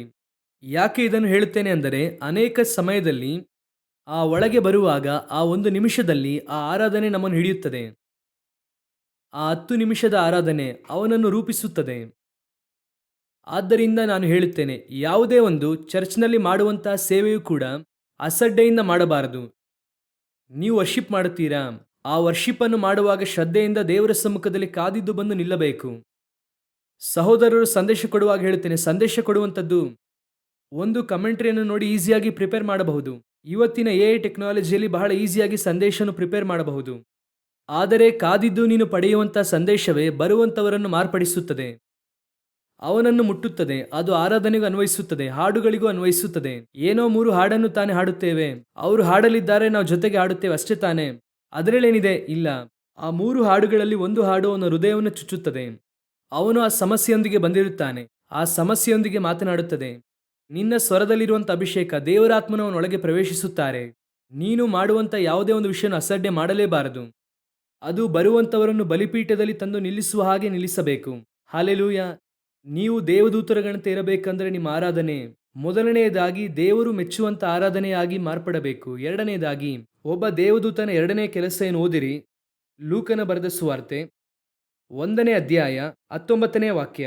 ಆ ದೂತನು, ನಾನು ದೇವರ ಸನ್ನಿಧಿಯಲ್ಲಿ ನಿಲ್ಲುವ ಗಬ್ರಿಯೇಲನು ನಿನ್ನ ಕೂಡ ಮಾತಾಡಿ ಈ ಶುಭವರ್ತಮಾನವನ್ನು ನಿನಗೆ ತಿಳಿಸುವುದಕ್ಕಾಗಿ ನಾನು ಕಳುಹಿಸಲ್ಪಟ್ಟಿದ್ದೇನೆ. ಚೆನ್ನಾಗಿ ಗಮನಿಸಿರಿ. 2ನೇದಾಗಿ ದೂತನ ಕೆಲಸ ಏನು? ಇವನ ಹೆಸರು ಗ್ಯಾಬ್ರಿಯೇಲನು. ಅದಕ್ಕೂ ಮುಂಚೆ ಆರಾಧಿಸಿದಂಥವರ ಹೆಸರೇನು? ಸೇರಾಫಿಯರು. ಈಗ ಇವರ ಹೆಸರೇನು? ಗ್ಯಾಬ್ರಿಯೇಲ್. ಇವರಿಗೆ ಏನು ಕೆಲಸ? ಸಂದೇಶವನ್ನು ತರುವಂಥದ್ದು. ದಾನಿಯೇಲನ ಪುಸ್ತಕ 11ನೇ ಅಧ್ಯಾಯ 2ನೇ ವಾಕ್ಯ. ಈಗ ಸತ್ಯಾಂಶವನ್ನು ನಿನಗೆ ತಿಳಿಸುವೆನು. ಇಗೋ, ಪಾರಸಿಯ ದೇಶದಲ್ಲಿ ಇನ್ನು 3 ರಾಜರು ಏಳುವರು. 4ನೆಯ ರಾಜನು ಎಲ್ಲರಿಗಿಂತಲೂ ಅಧಿಕ ಧನವಂತನಾಗಿರುವನು. ಅವನು ತನ್ನ ಧನದಿಂದ ಪ್ರಬಲನಾಗಿ ಗ್ರೀಕ್ ರಾಜ್ಯಕ್ಕೆ ವಿರುದ್ಧವಾಗಿ ತನ್ನ ಬಲವನ್ನು ಎಬ್ಬಿಸುವನು. ಅವನೇನ್ ತಂದ? ಶುಭವಾರ್ತೆ. ಇವನೇನ್ ತಂದ? ಸತ್ಯಾಂಶ, ಪರಲೋಕದಿಂದ ದೇವರು ಕಳಿಸುವಂತಹ ಮೆಸೇಜ್. ಈ ದೂತನಿಗೆ ಇನ್ನೊಂದು ಹೆಸರುಂಟು, ಮೆಸೆಂಜರ್. ದೂತನು ಅಂದರೆ ಮೆಸೆಂಜರ್ ಎಂಬುದಾಗಿ ಅರ್ಥ. ಅವನು ಮೆಸೇಜ್ ಕೊಡುವುದಕ್ಕೆ ಬಂದಂಥವನು, ತೆಗೆದುಕೊಂಡು ಬಂದವನೆಂಬುದಾಗಿ ಹೇಳುತ್ತೇವೆ. ಅವನೇ ಮೆಸೇಜ್ ಕೊಡುವಂಥವನು. ಆದರೆ ಅವನು ತೆಗೆದುಕೊಂಡು ಬಂದಂತಹ ಸಂದೇಶ ಹೇಗಿದೆ ಅಂತೆ? ಒಂದು ಶುಭ ಸಂದೇಶ, ಇನ್ನೊಂದು ಸತ್ಯಾಂಶ. ಹಾಗಾದರೆ ಇವನ ಕೆಲಸ ಏನೆಂದರೆ, ಈ ದೂತನ ಕೆಲಸ ಏನೆಂಬುದಾಗಿ ನೋಡುವುದಾದರೆ, ಭೂಮಿಯಲ್ಲಿ ಇರುವಂಥವನು, ಅದು ದಾನಿಯೇಲನೋ ಅಥವಾ ಬಲಿಪೀಠದಲ್ಲಿ ನಿಂತಿರುವಂತಹ, ಆಲಯದ ಒಳಗೆ ಇರುವಂತಹ ಜಕರಿಯನೋ, ಮನೆಯೊಳಗೆ ಇರುವಂತಹ ಮರಿಯಳೋ, ಮೆಸೇಜ್ ತೆಗೆದುಕೊಂಡು ಹೋಗಿ ಯಾರಿಗೆ ಕೊಡಬೇಕು ಅಂದರೆ ಏನು ಮಾಡಬೇಕು? ಅವರು ಕೊಡಬೇಕು. ಅದುವೇ ಆ ದೂತನ ಕೆಲಸ. ಮೆಸೇಜ್ ಕೊಡು ಅಂದರೆ ಕೊಡಬೇಕು. ಆದರೆ ಆ ಮೆಸೇಜು, ದೇವರು ಕೊಡುವಂಥ ಮೆಸೇಜು ಹೇಗೆ ಇರುತ್ತದೆ? ಸತ್ಯ ಸಂದೇಶವಾಗಿರುತ್ತದೆ, ಶುಭ ಸಂದೇಶವಾಗಿರುತ್ತದೆ, ಎಚ್ಚರಿಕೆ ಆಗಿರುತ್ತದೆ, ಏನು ಬೇಕಾದರೂ ಆಗಿರುತ್ತದೆ. ಆದರೆ ಅದು ದೇವರು ಕೊಡುವಂಥದ್ದು, ಅದೇ ಇಂಪಾರ್ಟೆಂಟ್. ಈಗ ನನ್ನ ಪ್ರಶ್ನೆ, ಈ ಸಭೆಯಲ್ಲಿ ನಿಂತಿದ್ದೇವೆ ಅಲ್ವಾ? ನೀವು ಕೂಡ ಒಬ್ಬ ಮೆಸೆಂಜರೇ. ಯಾರಿಗಾದ್ರೂ ಹೋಗಿ ದೇವರು ಏನಾದರೂ ಹೇಳುವುದಕ್ಕೆ ಹೇಳುತ್ತಾರೆ, ನಾಳೆ ನೀವು ಸೇವಕರಾಗಿ ಮಾರ್ಪಡಬಹುದು. ಆ ರೀತಿ ಇರುವಾಗ ನೀವು ಕೊಡುವಂತ ಮೆಸೇಜು ಕರ್ತನು ಕೊಡುವಂತ ಮೆಸೇಜಾ? ನನ್ನ ಪ್ರಶ್ನೆ ಅದೇ, ಕರ್ತನು ಕೊಡುವಂತ ಮೆಸೇಜಾ? ಒಬ್ಬ ಮೆಸೆಂಜರ್ನ ಕೆಲಸ ಏನೆಂದರೆ, ಒಬ್ಬ ದೂತನ ಕೆಲಸ, ಒಬ್ಬ ಮೆಸೆಂಜರ್ನ ಕೆಲಸ ಏನೆಂದರೆ, ಒಬ್ಬರು ಕೊಡುವಂಥದ್ದನ್ನು ಇನ್ನೊಬ್ಬರ ಹತ್ರ ಹೋಗಿ ಕೊಡುವಂಥದ್ದು, ಅಷ್ಟೇನೆ. ಈಗ ಆಗೆಲ್ಲ ಇತ್ತು ನಮ್ಮ ಪೀರಿಯಡಲ್ಲಿ, ಈಗಲೂ ಕೂಡ ಇದ್ದಾರೆ, ಕಡಿಮೆಯಾಗಿದೆ. ಪೋಸ್ಟ್ ಮ್ಯಾನ್, ಪೋಸ್ಟ್ ವುಮೆನ್ ಎಲ್ಲ ಇರುತ್ತಾರೆ. ಅಲ್ಲಿಂದ ಮೆಸೇಜ್ ಬರುತ್ತದೆ. ಅದು ಒಂದು ನಾರ್ಮಲ್ ಲೆಟರ್ ಆಗಿರಬಹುದು ಅಥವಾ ಎಮರ್ಜೆನ್ಸಿ ಆಗಿ ಕೂಡ ಇರಬಹುದು. ನಾರ್ಮಲ್ ಲೆಟರಲ್ಲಿ ಪ್ರೀತಿಯುಳ್ಳ ತಂದೆ ತಾಯಿಗೆ ಶುಭಾಶಯ, ನಾನು ಇಲ್ಲಿ ಸುಖವಾಗಿ ಇದ್ದೇನೆ, ನೀವು ಹೇಗೆ ಇದ್ದೀರಾ, ನಮ್ಮ ಊರಲ್ಲಿ ಈ ರೀತಿಯಾಗಿ ನಡೆಯುತ್ತಾ ಇದೆ, ಅದು ಒಂದು ಮೆಸೇಜ್ ವಿಚಾರಿಸುವಂಥದ್ದು, ಅದು ಇರುತ್ತದೆ ಲೆಟರಲ್ಲಿ. ಆಗೆಲ್ಲ ನೈಟು 1 ಗಂಟೆ 2 ಗಂಟೆಗೆ ಎಮರ್ಜೆನ್ಸಿ ಲೆಟರ್ ಬಂತು ಅಂತ ಇಟ್ಟುಕೊಳ್ಳಿ. ಸರ್ ಲೆಟರ್ ಅಂದ ಕೂಡಲೇ ಅಳುತ್ತಾರೆ. ಅವರು ಏನು ತಂದಿದ್ದಾರೆ ಎಂಬುದಾಗಿಯೇ ಕೇಳುವುದಿಲ್ಲ. ಈಗಲೇ ವಾಟ್ಸಪ್ ಎಲ್ಲ ಬಂದಿದೆ. ಈಗ ಈ ಪೋಸ್ಟ್ಮ್ಯಾನ್ ಇದ್ದಾರಲ್ಲ, ನೈಟು 1 ಗಂಟೆಗೆ ಹೋಗಿ ಹೇಳುತ್ತಾ ಇದ್ದೇವೆ, ಈಗ ಎಬ್ಬಿಸುತ್ತಾ ಇದ್ದೇವೆ, ಈ ಸಮಯದಲ್ಲಿ ಹೋಗಿ ಕೆಟ್ಟ ಸುದ್ದಿಯನ್ನು ಹೇಳಬೇಕಾ? ಸುಮ್ಮನೆ ಏನು ಮಾಡೋಣ, ಸ್ವಲ್ಪ ಮಾಡಿಫೈ ಮಾಡಿ, ಸಂದೇಶವನ್ನು ಸ್ವಲ್ಪ ಬದಲಾಯಿಸಿ, ಅಪ್ಪ ಸತ್ತಿಲ್ಲ, ಸ್ವಲ್ಪ ಸೀರಿಯಸ್ ಆಗೇ ಇದ್ದಾರೆ, ನೀವು ಬನ್ನಿ, ಬದುಕುವುದಕ್ಕೆ ಚಾನ್ಸ್ ಇದೆ ಎಂಬುದಾಗಿ ಹೇಳುತ್ತಾರಾ? ಪೋಸ್ಟ್ಮ್ಯಾನ್ ಹೇಳುತ್ತಾರಾ? ಅವರು ಹೇಳುವುದಿಲ್ಲ. ಅವರು ಒಬ್ಬ ಮೆಸೆಂಜರ್. ಸಾವಿನ ಸುದ್ದಿಯೋ ಒಳ್ಳೆಯ ಸುದ್ದಿಯೋ ಆ ಸುದ್ದಿಯನ್ನು ಹಾಗೆ ಹೋಗಿ ಅವರಿಗೆ ತಲುಪಿಸುವಂಥ ಕೆಲಸವೇ ಅವರ ಕೆಲಸ, ಅಷ್ಟೇನೆ. ಈಗ ಒಬ್ಬೊಬ್ಬ ಸೇವಕರು ಸಭೆಯಲ್ಲಿ ಸಂದೇಶ ಕೊಡುವಂಥವನು, ಅವರು ಎವಾಂಜಲಿಸ್ಟ್ ಆಗಿರಲಿ, ಅವರು ಟೀಚರ್ ಆಗಿರಲಿ ಅಥವಾ ಪಾಸ್ಟರ್ ಆಗಿರಲಿ, ಎಲ್ಲರೂ ಕೂಡ ಪರಲೋಕದ ಸಂದೇಶವನ್ನು ತಂದು ಕೊಡುವಂಥವರು. ನಾಳೆ ನೀವು ಸೇವಕರಾಗಬಹುದು, ನಿಮಗೂ ಸೇರಿ ಹೇಳುತ್ತೇನೆ, ಅಥವಾ ನೀವು ದೂತರುಗಳಾಗಿ ಹೋಗಿ ಪರಲೋಕದಲ್ಲಿ ಇರುತ್ತೀರಾ, ನಿಮಗೂ ಅನ್ವಯಿಸುತ್ತದೆ. ವಿಶ್ವಾಸಿಗಳು ಒಂದು ಮೆಸೇಜನ್ನು ದೇವರು ಕೊಡುವುದಕ್ಕೆ ಹೇಳುತ್ತಾರೆ. ಹಾಗಾದರೆ ಆ ಮೆಸೇಜು ಕೊಡಲ್ಪಡುವಾಗ ನಿಮ್ಮ ಕೆಲಸ ಆ ಮೆಸೇಜನ್ನು ಇರುವಂಥದ್ದನ್ನು ಇರುವ ಹಾಗೆ ಹೋಗಿ ತಲುಪಿಸುವಂಥದ್ದು. ನಡುವೆ ಮಾಡಿಫೈ ಮಾಡುವುದಕ್ಕೆ ನಿಮಗೆ ಏನಿಲ್ಲ, ಯಾವುದೇ ಅಧಿಕಾರವೂ ಕೂಡ ಇಲ್ಲ. ಇದು ಸ್ವಲ್ಪ ಬಹಿರಂಗವಾಗಿ ಹೇಳಬೇಕು ಅಂದರೆ, ದೇವರಾತ್ಮನು ಏನು ಹೇಳುತ್ತಾರೋ ಅದನ್ನು ಹಾಗೆ ಹೇಳುವಂಥದ್ದೇ ನಮ್ಮ ಕೆಲಸವಾಗಿದೆ. ಇದರಲ್ಲಿ ಮಾಂಸವನ್ನು ಬೆರೆಸುವುದಕ್ಕೆ ನನಗೆ ಅವಕಾಶವಿಲ್ಲ, ನನ್ನ ಸ್ವಇಚ್ಛೆಯನ್ನು ಬೆರೆಸುವುದಕ್ಕೆ ಅಲ್ಲಿ ಅವಕಾಶವಿಲ್ಲ. ಕ್ರೌಡ್ಗೆ ತಕ್ಕ ಹಾಗೆ ಬದಲಾಗುವುದಕ್ಕೆ ನಾನು ಕ್ರೌಡ್ಗೆ ತಕ್ಕ ಹಾಗೆ ಮಾತನಾಡುತ್ತೇನೆ, ಅದು ಕ್ರೌಡ್ಗೆ ಇಷ್ಟವಾಗುತ್ತದೆ, ಆದರೆ ದೇವರಿಗೆ ಇಷ್ಟವಾಗುವುದಿಲ್ಲ. ಅನೇಕ ಸಮಯದಲ್ಲಿ ಪ್ರೀಚರ್ಸ್ ಆಗಿರಲಿ ಅಥವಾ ಎವಾಂಜಲಿಸ್ಟ್ ಆಗಿರಲಿ, ಪ್ರಾಫಿಟ್ಸ್ ಆಗಿರಲಿ, ಅನೇಕ ಸಮಯದಲ್ಲಿ ಈ ಕ್ರೌಡ್ ಫುಲ್ನೆಸ್ ಎಂಬುದಾಗಿ ಹೇಳುತ್ತಾರೆ. ಕ್ರೌಡ್ ಕಂಟ್ರೋಲ್ ಮಾಡುವಂಥವರು, ಆ ಕಂಟ್ರೋಲ್ ಮಾಡುವಂಥವರಾಗಿ ಇರುತ್ತಾರೆ. ದೊಡ್ಡ ದೊಡ್ಡ ರಾಜಕಾರಣಿಗಳು ಮಾತನಾಡುವಾಗ ನೋಡಿ, ಅವರು ಮಾತನಾಡುವಾಗ ಕ್ರೌಡ್ ಹಾಗೆ ಗಮನದಿಂದ ಕೇಳುತ್ತಾ ಇರುತ್ತಾರೆ, ಅಟೆನ್ಷನ್ ಅಲ್ಲಿದ್ದ ಹಾಗೆ. ಅವರು ಮಾತನಾಡುವಂತಹ ಮಾತು, ಆ ಧ್ವನಿ ಅದು ಹಾಗೆ ಇರುತ್ತದೆ. ಆದರೆ ರಾಜಕಾರಣಿಯು ಮಾತನಾಡುವಂಥದ್ದು ದೇವರಾತ್ಮನ ಮಾಂಸವ, ಮಾಂಸದಲ್ಲೇ ಹಾಗೆ ಕೂರಿಸುವುದಕ್ಕೆ ಸಾಧ್ಯ. ಪ್ರೀಚರ್ಸ್ ಕೂಡ ಹಾಗೆ ಬಯಸುತ್ತಾರೆ, ಸ್ಪಿರಿಚುವಲ್ ಆಗಿ ಪ್ರೀಚರ್ಸ್ ಕೂಡ ಹಾಗೆ ಬಯಸುತ್ತಾರೆ. ಏನು ಬಯಸುತ್ತಾರೆ? ಆ ಕ್ರೌಡ್ ಹಾಗೆ 1.5 ತಾಸು ಕೂತು ಕೇಳಿತುರಿ, ಕಟ್ಟಿ ಹಾಕಿದ ಹಾಗೆ ಕೂತುಕೊಂಡಿದ್ದರು. ಅವರು ಕೂತುಕೊಂಡಿದ್ದಾರೆ ಸರಿ, ಅವನು ಕೇಳಿದ ಸರಿ, ಆದರೆ ನೀನು ದೇವರು ಕೊಟ್ಟಂತ ಸಂದೇಶವನ್ನು ಮಾತನಾಡ್ದ? ಇದೇ ಪ್ರಶ್ನೆ. ಯಾಕಂದರೆ ಕ್ರೌಡ್ಗೆ ಮಾಂಸದಲ್ಲಿ ಚೆನ್ನಾಗಿ ಮಾತನಾಡದೆ ಇಷ್ಟವಾಗುತ್ತದೆ. ನಮ್ಮ ಚರ್ಚ್ಗೆ 2 ವಿಧವಾದಂಥ ಸೇವಕರುಗಳು ಬರುತ್ತಾ ಇದ್ದರು. ಆಗೆಲ್ಲ ಒಬ್ಬರು CM ಪ್ರಭಾಕರ್ ಎಂಬುದಾಗಿ ಒಬ್ಬ ಅಯ್ಯ ಬರುತ್ತಿದ್ದರು. ಅವರು ಬೈಬಲ್ ಟೀಚರ್, ಅವರು ಬಹಳ ಡೆಪ್ತ್ ಆಗಿ ಮಾತನಾಡುತ್ತಾ ಇದ್ದರು. ಆದರೆ ಇದು ನಡೆದಂತಹ ಸಂಭವ, ಅವರು ಪ್ರಸಂಗವನ್ನು ಮಾಡುತ್ತಾ ಇರುವಾಗ ಒಂದು 50 to 60% ಜನ ಮಲಗುತ್ತಾರೆ. ಅವರನ್ನು ನೋಡಿದ ಕೂಡಲೇ CM ಪ್ರಭಾಕರ್ ಸ್ಟೇಜ್ ಹತ್ತಿದ ಕೂಡಲೇ, ಓ ಇವರ, ಹಾಗೆ ಅರ್ಧದಷ್ಟು ಕ್ರೌಡ್. ಉಳಿದಂತಹ ಕ್ರೌಡ್ ಅವರು ನಮ್ಮ ಹಾಗೆ ಇರುತ್ತಾರೆ, ನಾವು ಅವಾಗೆಲ್ಲ ಯವನಸ್ಥರು. ಅವರನ್ನು ನೋಡಿದ ಕೂಡಲೇ ಸಂತೋಷ ಪಡುತ್ತಾ ಇದ್ದೆವು. ಅವರು ಆಗಲೇ 1.5 ತಾಸು ಸಂದೇಶ ತೆಗೆದುಕೊಳ್ಳುತ್ತಿದ್ದರು. ಹಾಗೆ ಆ ಮನುಷ್ಯ ಮಾತನಾಡುತ್ತಲೇ ಇರುತ್ತಾರೆ, ಹಾಗೆ ಒಂದಾದ ನಂತರ ಒಂದು ಪಾಯಿಂಟ್ ಹೇಳುತ್ತಾ ಇರುತ್ತಾರೆ. ಅದನ್ನು ಕೇಳುವುದಕ್ಕೆ ಅಷ್ಟೊಂದು ಇಂಟ್ರೆಸ್ಟಿಂಗ್ ಆಗಿರುತ್ತದೆ. ಒಂದು ಕ್ರೌಡ್ ಅದನ್ನು ಬಯಸುತ್ತಾ ಇಲ್ಲ, ಆದರೆ ಇನ್ನೊಂದು ಕ್ರೌಡ್ ಅದನ್ನೇನು ಮಾಡುತ್ತಾ ಇದೆ? ಬಯಸುತ್ತಾ ಇದೆ. ಸೊ ಕ್ರೌಡನ್ನು ಇಟ್ಟು ನಿನ್ನ ಮೆಸೇಜನ್ನು ಏನು ಮಾಡಬಾರದು? ಡಿಸೈಡ್ ಮಾಡಬಾರದು. ಕ್ರೌಡ್ ಚೆನ್ನಾಗಿ ಕೂತುಕೊಂಡು ಕೇಳಿತು, ಕ್ರೌಡು ಮಲಗಿತು. ಈಗ ಪೌಲನು ಪ್ರಸಂಗ ಮಾಡುತ್ತಿರುವಾಗ ಒಬ್ಬ ಏನು ಮಾಡ್ದ? ಮಲಗಿದ. ಹಾಗಾದ್ರೆ ಪೌಲನು ತಪ್ಪಾಗಿ ಮಾತನಾಡಿರುತ್ತಾರಾ? ಪೌಲನಿಗೆ ಪ್ರಸಂಗ ಮಾಡುವುದಕ್ಕೆ ಗೊತ್ತಿಲ್ಲ ಎಂದು ಅರ್ಥವಾ? ಪೌಲನಿಗೆ ಕ್ರೌಡನ್ನು ಪುಲ್ ಮಾಡುವುದಕ್ಕೆ ಗೊತ್ತಿಲ್ಲ ಎಂಬುದಾಗಿ ಅದರ ಅರ್ಥವಾ? ಇಲ್ಲ. ಅವನು ಕೇಳುತ್ತಾನೆ, ಕೇಳುವುದಿಲ್ಲ, ನನಗೆ ಅವಶ್ಯವಿಲ್ಲ. ಅವರಿಗೆ ಇಷ್ಟವಾಗುತ್ತದೆ, ಇಷ್ಟವಾಗುವುದಿಲ್ಲ, ಅದು ನನಗೆ ಅವಶ್ಯವಿಲ್ಲ. ಒಬ್ಬರು ಹೊರದೇಶದಿಂದ ಒಬ್ಬರು ಬಂದು, ನಾನು ಸೇವೆಯನ್ನು ಆರಂಭ ಮಾಡಿದಂಥ ದಿನಗಳಲ್ಲಿ ನನ್ನ ಹತ್ರ ಬಂದು ಹೇಳಿದ್ರು, ಬ್ರದರ್, ನೀವು ಯಾಕೆ ಈ ಸೆಕೆಂಡ್ ಕಮ್ಮಿಂಗ್ ಅನ್ನು ಬಿಟ್ಟು ಪ್ಯೂರ್ ಗಾಸ್ಪಲ್ ಅನ್ನು ಮಾತನಾಡಬಾರದೆಂಬುದಾಗಿ ಕೇಳಿದ್ರು.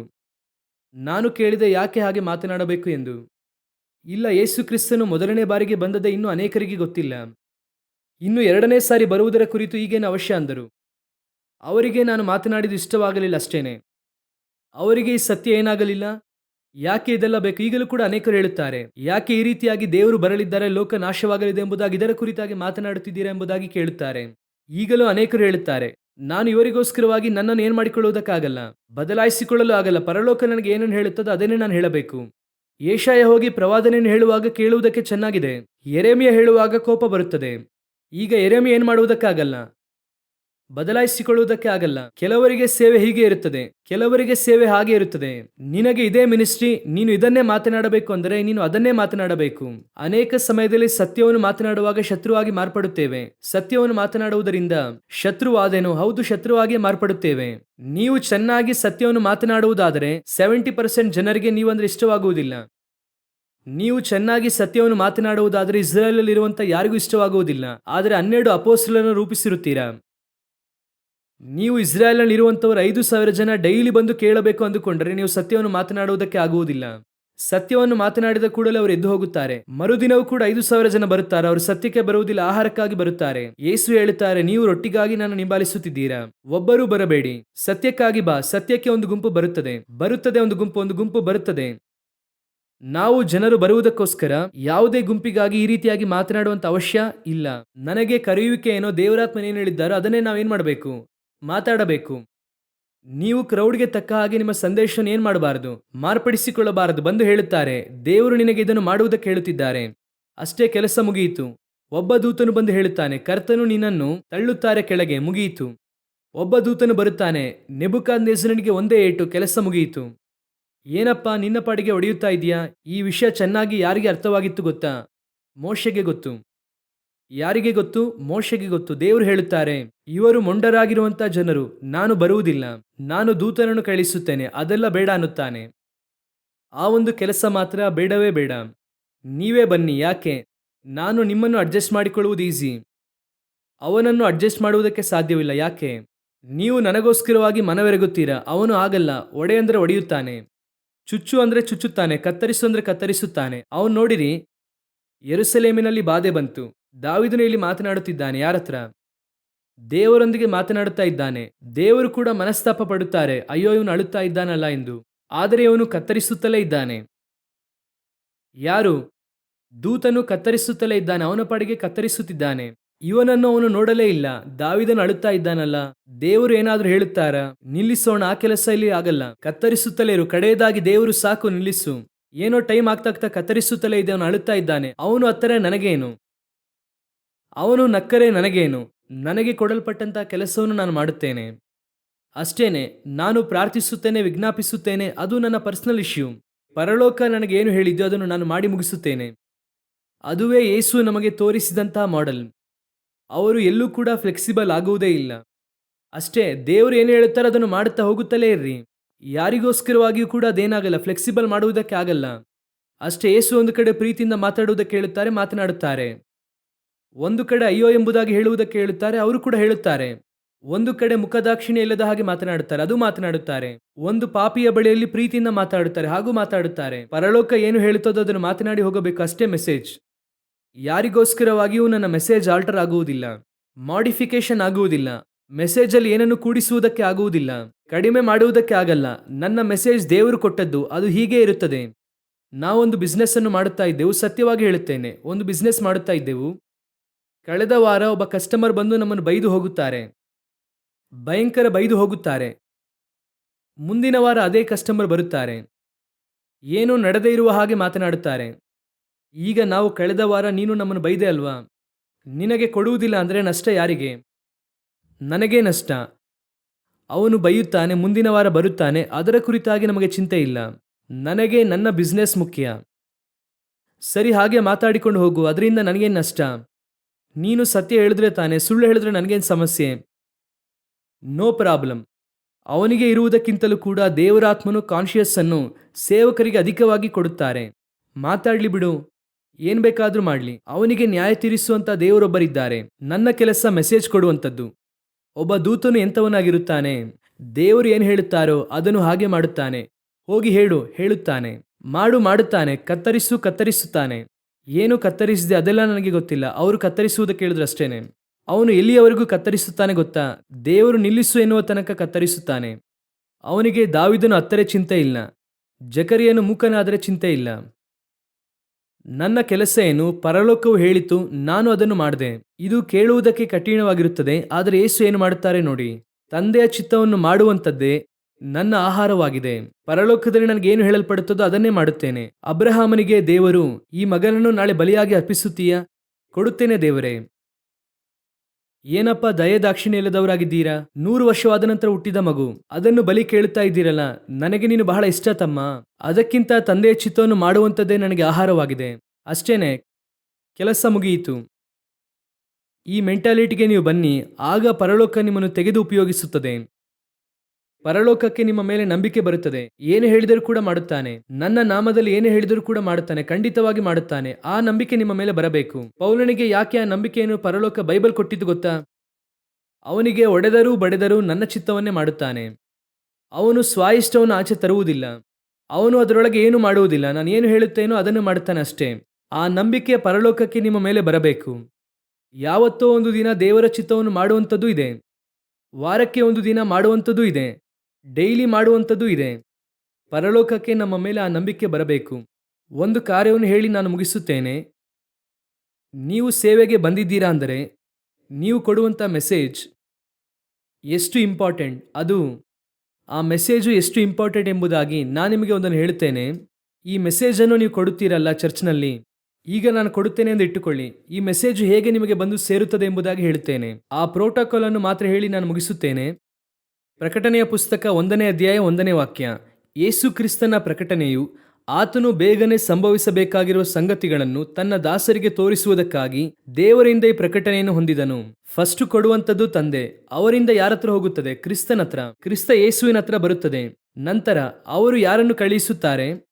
ಒಬ್ಬ ದೂತನನ್ನು ಕಳುಹಿಸುತ್ತಾರೆ. ಪರಲೋಕದಿಂದ ದೂತನನ್ನು ಕಳುಹಿಸುತ್ತಾರೆ. 3ನೇ ಸ್ಟೇಜ್. ತಂದೆ, ಯೇಸು, ದೂತನನ್ನು ಕಳುಹಿಸಿ ಅವನ ಮೂಲಕ ಆ ಸಂಗತಿಗಳನ್ನು ತನ್ನ ದಾಸನಾದ ಯೋಹಾನನಿಗೆ ಸೂಚಿಸಿದನು. ಈ ಬೈಬಲ್ ಹತ್ರ ಬಂತು, ಅಪೊಸ್ತಲರ ಕೈಗೆ ಕೊಟ್ಟರು. ಅಪೊಸ್ತಲರು ನಮ್ಮ ಕೈಯಲ್ಲಿ ಕೊಟ್ಟರು. ಸೊ ಇದು 4ನೇದು. ಈ ಬೈಬಲ್ ಏನಾಗಿದೆ? 4ನೇ ಸ್ಟೇಜ್. ತಂದೆ, ಯೇಸು, ದೂತನು, ಅಪೊಸ್ತಲನು. 4ನೇ ಸ್ಟೇಜ್. ಇದು ನಮ್ಮ ಕೈಯಲ್ಲಿ ಬಂದಿದೆ ಈಗ. ಸರಿ, ಈಗ ನೆಕ್ಸ್ಟ್ ಓದಿರಿ. 2ನೇ ಅಧ್ಯಾಯ 1ನೇ ವಾಕ್ಯ. ಎಫೆಸದಲ್ಲಿರುವ ಸಭೆಯ ದೂತನಿಗೆ ಬರೆ. 7 ನಕ್ಷತ್ರಗಳನ್ನು ಬಲಗೈಯಲ್ಲಿ ಹಿಡಿದುಕೊಂಡು 7 ಚಿನ್ನದ ದೀಪಸ್ತಂಭಗಳ ಮಧ್ಯದಲ್ಲಿ ತಿರುಗಾಡುವ ಆತನು ಹೇಳುವುದೇನೆಂದರೆ, ಈಗ ಯೋಹಾನನು ಎಷ್ಟನೇ ಸ್ಟೇಜ್ನಲ್ಲಿದ್ದಾರೆ? 4ನೇ ಸ್ಟೇಜ್ನಲ್ಲಿದ್ದಾರೆ. ಅವರು ಯಾರಿಗೆ ಬರೆಯುತ್ತಿದ್ದಾರೆ? ಸಭೆಯ ದೂತನು. ಈಗ ಉದಾಹರಣೆಗೆ ಹೇಳುತ್ತೇನೆ, ಆಯಾ ಚರ್ಚ್ನಲ್ಲಿರುವಂತಹ ಪಾಸ್ಟರ್ಸ್ಗಳು, ಅವರೇ ಸಭೆಯ ದೂತನು. ಅರ್ಥವಾಗುತ್ತಿದೆ ನಿಮಗೆ? ಸೊ ಈ ವಾಕ್ಯವು ಯಾರ ಕೈಲಿ ಈಗ ಬಂದಿದೆ? ಸಭೆಯ ದೂತನು, ಸೇವಕರ ಕೈಯಲ್ಲಿ ಬಂದಿದೆ. 5ನೇ ಸ್ಟೇಜ್ ಇದು. ಅರ್ಥವಾಗುತ್ತಿದೆಯಾ? 7ನೆಯ ವಾಕ್ಯವನ್ನು ಓದಿರಿ. ದೇವರಾತ್ಮನು ಸಭೆಗಳಿಗೆ ಹೇಳುವುದನ್ನು ಕಿವಿಯುಳ್ಳವನು ಕೇಳಲಿ. ಸೇವಕರ ಮೂಲಕವಾಗಿ ಯಾರು ಮಾತನಾಡುತ್ತಿರುವುದು? ದೇವರಾತ್ಮನು ಮಾತನಾಡುತ್ತಿದ್ದಾರೆ. ಯಾರ ಹತ್ರ ಮಾತನಾಡುತ್ತಿದ್ದಾರೆ? ಸಭೆಗೆ ಮಾತನಾಡುತ್ತಿದ್ದಾರೆ. ಹಾಗಾದರೆ ಅಪೊಸ್ತಲನಾಗಿರುವಂಥ ಯೋಹಾನನು, ಅಪೊಸ್ತಲರ ಉಪದೇಶ, ಬೈಬಲ್ 4ನೇ ಸ್ಟೇಜ್.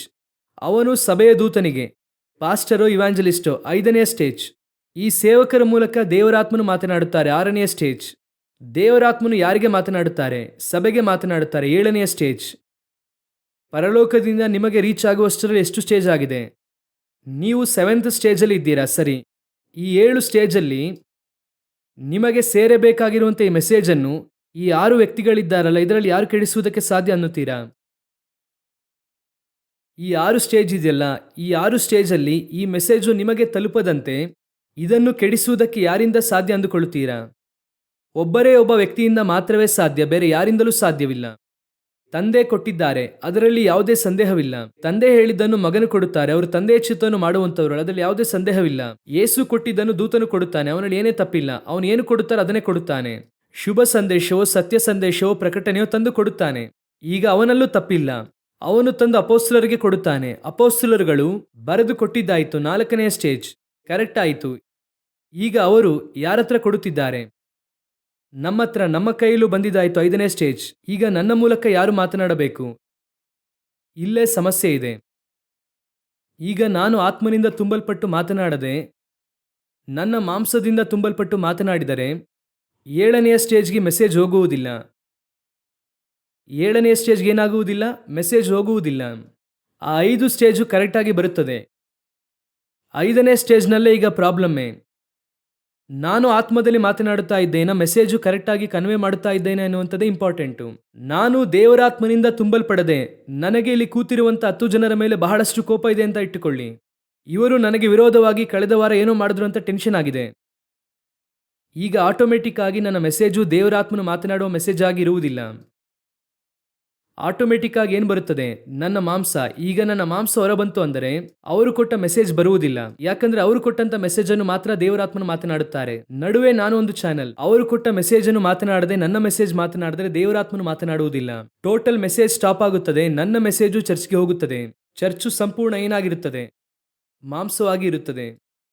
ಸೊ ಈ ಪರಲೋಕದಿಂದ ಬರುವಂತ ಇದು ಹಾಗೆಯೇ ಸಭೆಗೆ ಸೇರುವಂಥದ್ದನ್ನು, ಕೊಂಡು ಹೋಗಿ ಸೇರಿಸುವಂಥದ್ದನ್ನು ತಡೆಯುವಂಥದ್ದನ್ನು ಒಬ್ಬನಿಂದ ಮಾತ್ರವೇ ಸಾಧ್ಯ.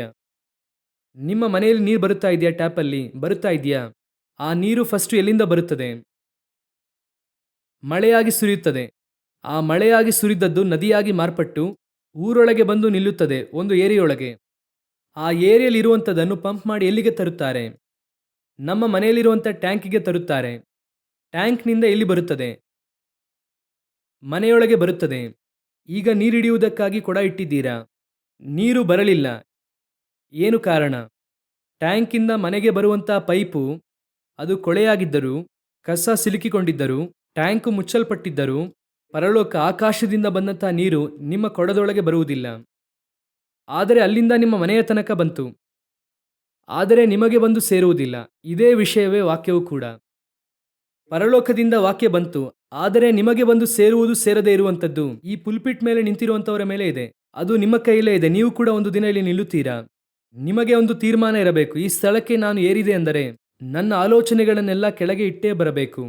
ಇಲ್ಲಿ ಕರ್ತನು ಏನು ಹೇಳುತ್ತಾರೋ ಅದನ್ನು ಮಾತನಾಡುವುದಕ್ಕೆ ನಾನು ಪ್ರಯತ್ನಿಸಬೇಕು. ಒಂದೇ ದಿನ ಬರುವುದಿಲ್ಲ, ಸ್ವಲ್ಪ ಸ್ವಲ್ಪವಾಗಿ ಇಲ್ಲಿ ಬರುವಾಗಲೇ ನಾವೆಲ್ಲವನ್ನೂ ಕೂಡ ಬಿಡಬೇಕು. ನಾನು ಈ 1.5 ತಾಸು ಪರಲೋಕದ ಕೆಲಸವನ್ನು ಮಾಡುವುದಕ್ಕಾಗಿ ಬಂದಿದ್ದೇನೆ, ಮಾಡುತ್ತೇನೆ, ಆನಂತರ ಕೆಳಗೆ ಇಳಿದು ಹೋಗುತ್ತೇನೆ. ಆನಂತರ ನನ್ನ ಸಮಸ್ಯೆ ಇದೆ, ಅದನ್ನು ಮಾತನಾಡುತ್ತೇನೆ, ಅದು ಬೇರೆ. ಬಟ್ ಇಲ್ಲಿ ಹೆವೆನ್ಲಿ ಪ್ರೋಟೋಕಾಲ್ ಇದು. ಇಲ್ಲಿ ಯಾವುದನ್ನೇ ಮಿಕ್ಸ್ ಮಾಡುವುದಕ್ಕೂ ಕೂಡ ನಿಮಗೂ ನನಗೇನಿಲ್ಲ, ಅಧಿಕಾರ ಇಲ್ಲ. ಒಬ್ಬ ದೂತನು ಹೇಗೆ ದೇವರು ಕೊಡುವಂತ ಸಂದೇಶವನ್ನು, ಅದು ಏನೇ ಸಂದೇಶವಾಗಿದ್ದರೂ ಕೂಡ ಅದನ್ನು ಹಾಗೆ ಕೊಟ್ಟು ಹಾಗೆ ಹಿಂತಿರುಗಿ ಹೋಗುತ್ತಾನೆ.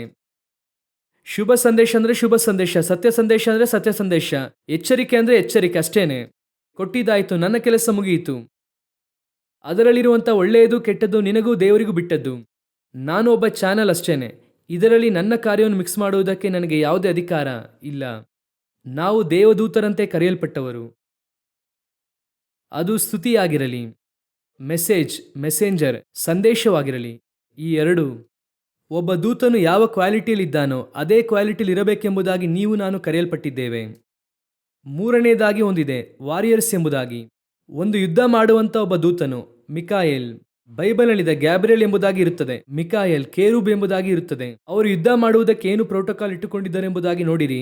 ಆ ಮೆಥಡ್ ಪ್ರಕಾರ ನಮಗೆ ಯುದ್ಧ ಇದೆ, ಆತ್ಮಿಕವಾದ ಯುದ್ಧ ಇದೆ. ವಾಕ್ಯ ಹೇಳುತ್ತದೆ, ನಾವು ಹೋರಾಡುವುದು ಮನುಷ್ಯ ಮಾತ್ರದವರ ಸಂಗಡವಲ್ಲ, ರಾಜ್ಯತ್ವಗಳ ಮೇಲೆಯೂ ಅಧಿಕಾರಿಗಳ ಮೇಲೆಯೂ ಈ ಅಂಧಕಾರದ ಲೋಕಾಧಿಪತಿಗಳ ಮೇಲೆಯೂ ಆಕಾಶ ಮಂಡಲದಲ್ಲಿರುವ ದುರಾತ್ಮಗಳ ಸೇನೆಗಳ ಮೇಲೆಯೂ ನಾವು ಹೋರಾಡುವವರಾಗಿದ್ದೇವೆ. ಇದೇ ವಾರಿಯರ್ಸ್. ಇದರಲ್ಲಿ ಹೇಗೆ ದೂತನು ಜಯಿಸುತ್ತಾನೆಂಬುದಾಗಿ ನೋಡಬೇಕು. ಅವನೇ ಯುದ್ಧ ಮಾಡುತ್ತಾನೆ.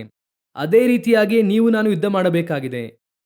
ಈ 3 ಕಾರ್ಯಗಳು ನಿಮಗೆ ಕೊಡಲ್ಪಟ್ಟಂಥ ಸಂದೇಶವನ್ನು ಹೋಗಿ ತಲುಪಿಸುವಂಥದ್ದು. ನೀವು ಹೇಗೆ ಆರಾಧನೆ ಮಾಡಬೇಕು, ಹೇಗೆ ಯುದ್ಧ ಮಾಡಬೇಕು, ಈ 3 ಕೂಡ ಒಬ್ಬ ದೂತನಿಗೆ ಇರುವಂಥ ಕ್ವಾಲಿಟಿ. ಅದನ್ನು ಸ್ಪಿರಿಚುವಲ್ ಆಗಿ ನೀವು ಮಾಡುವಾಗ ದೇವದೂತರಂತೆ ಪರಲೋಕದಲ್ಲಿ ಕಾಣಲ್ಪಡುತ್ತೀರಾ. ಹಲ್ಲೆಲೂಯಾ. ನಾವು ಪ್ರಾರ್ಥಿಸಲು ದೇವರ ಸಮ್ಮುಖದಲ್ಲಿ ಎದ್ದು ನಿಲ್ಲೋಣ. ಸ್ತೋತ್ರ ದೇವರಾತ್ಮನೇ. ಕೋಟ್ಯಾನುಕೋಟಿ ಸ್ತೋತ್ರ ಸ್ತುತಿಗಳನ್ನು ಸಲ್ಲಿಸುತ್ತೇವೆ. ನಿಮ್ಮ ಸ್ವಾರೂಪ್ಯದಲ್ಲಿ ನಿಮ್ಮೊಂದಿಗೆ ರಾತ್ರಿ ಹಗಲು ನಿತ್ಯ ನಿತ್ಯವಾಗಿ ನಿಮ್ಮನ್ನು ಆರಾಧಿಸುವುದಕ್ಕೋಸ್ಕರವಾಗಿ ನಮ್ಮನ್ನು ಈ ಭೂಮಿಯಲ್ಲಿ ಆರಿಸಿಕೊಂಡಿದ್ದೀರಾ. ಪುನರುತ್ಥಾನದಲ್ಲಿ ಪಾಲುಗಾರರಾಗುವುದಕ್ಕಾಗಿ ನಾವು ಕರೆಯಲ್ಪಟ್ಟಿದ್ದೇವೆ. ಅಲ್ಲಿ ಮದುವೆ ಮಾಡಿಕೊಳ್ಳುವುದೂ ಇಲ್ಲ, ಅಲ್ಲಿ ಮದುವೆ ಮಾಡಿಕೊಡುವುದೂ ಇಲ್ಲ. ನಾವು ದೇವದೂತರುಗಳಂತೆ ಇರುತ್ತೇವೆ ಎಂಬುದಾಗಿ ಓದುತ್ತೇವಲ್ವಾ. ದೇವರೇ, ನಮ್ಮ ಸ್ತುತಿಗಳು, ನಮ್ಮ ಕೆಲಸವು, ನಮ್ಮ ಯುದ್ಧವು ನೀವು ನೇಮಿಸಿದ ಪ್ರಕಾರ ಈ ಭೂಮಿಯಲ್ಲಿ ಮಾಡಿ ಮುಗಿಸಲು ಕೃಪೆ ನೀಡಿರಿ. ದೇವರೇ, ಇಲ್ಲಿ ನೀವು ಕರೆತಂದಂತಹ ನಿಮ್ಮ ಜನರಿಗೋಸ್ಕರ ಸ್ತೋತ್ರ. ನಾವು ನಂಬುತ್ತೇವೆ ಇಲ್ಲಿರುವಂಥ ಪ್ರತಿಯೊಬ್ಬರು ಕೂಡ ಅಂತಹ ಒಂದು ಕರೆಯುವಿಕೆಗೆ ಕರೆಯಲ್ಪಟ್ಟವರು, ಆ ಮಹಾ ಉನ್ನತವಾದ ಕರೆಯುವಿಕೆಗೆ ಕರೆಯಲ್ಪಟ್ಟವರು. ಮಾಂಸದೊಂದಿಗೆ ಭೂಮಿಯಲ್ಲಿ ಮಡಿದು ಹೋಗುವುದಕ್ಕಾಗಿ ಅಲ್ಲ, ಪುನರುತ್ಥಾನ ಹೊಂದಿ ದೇವದೂತರುಗಳಂತೆ ದೇವರ ಮುಂಭಾಗದಲ್ಲಿ ನಿಲ್ಲುವುದಕ್ಕೋಸ್ಕರವಾಗಿ ಕರೆಯಲ್ಪಟ್ಟಿದ್ದೇವೆ. ಅದಕ್ಕಾಗಿ ಸ್ತೋತ್ರ. ಈ ಸತ್ಯವು ಅವರಲ್ಲಿ ಕ್ರಿಯೆ ಮಾಡುವಂತೆ ಕೃಪೆ ನೀಡಿರಿ. ನಾವು ನಿಮ್ಮ ಮುಂದೆ ಬಂದು ನಿಲ್ಲುವಂತೆ ನಿಮ್ಮ ದಯೆ ನೀಡಿರಿ. ಆದರೂ ಕೂಡ ನಮ್ಮ ಬಲದಿಂದ ಅಲ್ಲ, ನಮ್ಮ ಪರಾಕ್ರಮದಿಂದ ಅಲ್ಲ, ದೇವರಾತ್ಮನ ಬಲಕ್ಕೋಸ್ಕರವಾಗಿ ನಾವು ಕೇಳುತ್ತಿದ್ದೇವೆ. ನಿಮ್ಮ ಕೃಪೆ ನೀಡಿರಿ ಅಪ್ಪ. ನೀವೇ ನಡೆಸಿರಿ, ನೀವು ಮಾತ್ರ ಮಹಿಮೆ ಹೊಂದಿರಿ. ದೇವರಾದ ಯೇಸು ಕ್ರಿಸ್ತನ ನಾಮದಲ್ಲಿ ಒಪ್ಪಿಸಿಕೊಟ್ಟು ಪ್ರಾರ್ಥಿಸುತ್ತೇವೆ, ಜೀವವುಳ್ಳ ಒಳ್ಳೆಯ ತಂದೆಯೇ. ಆಮೇನ್, ಆಮೇನ್, ಆಮೇನ್.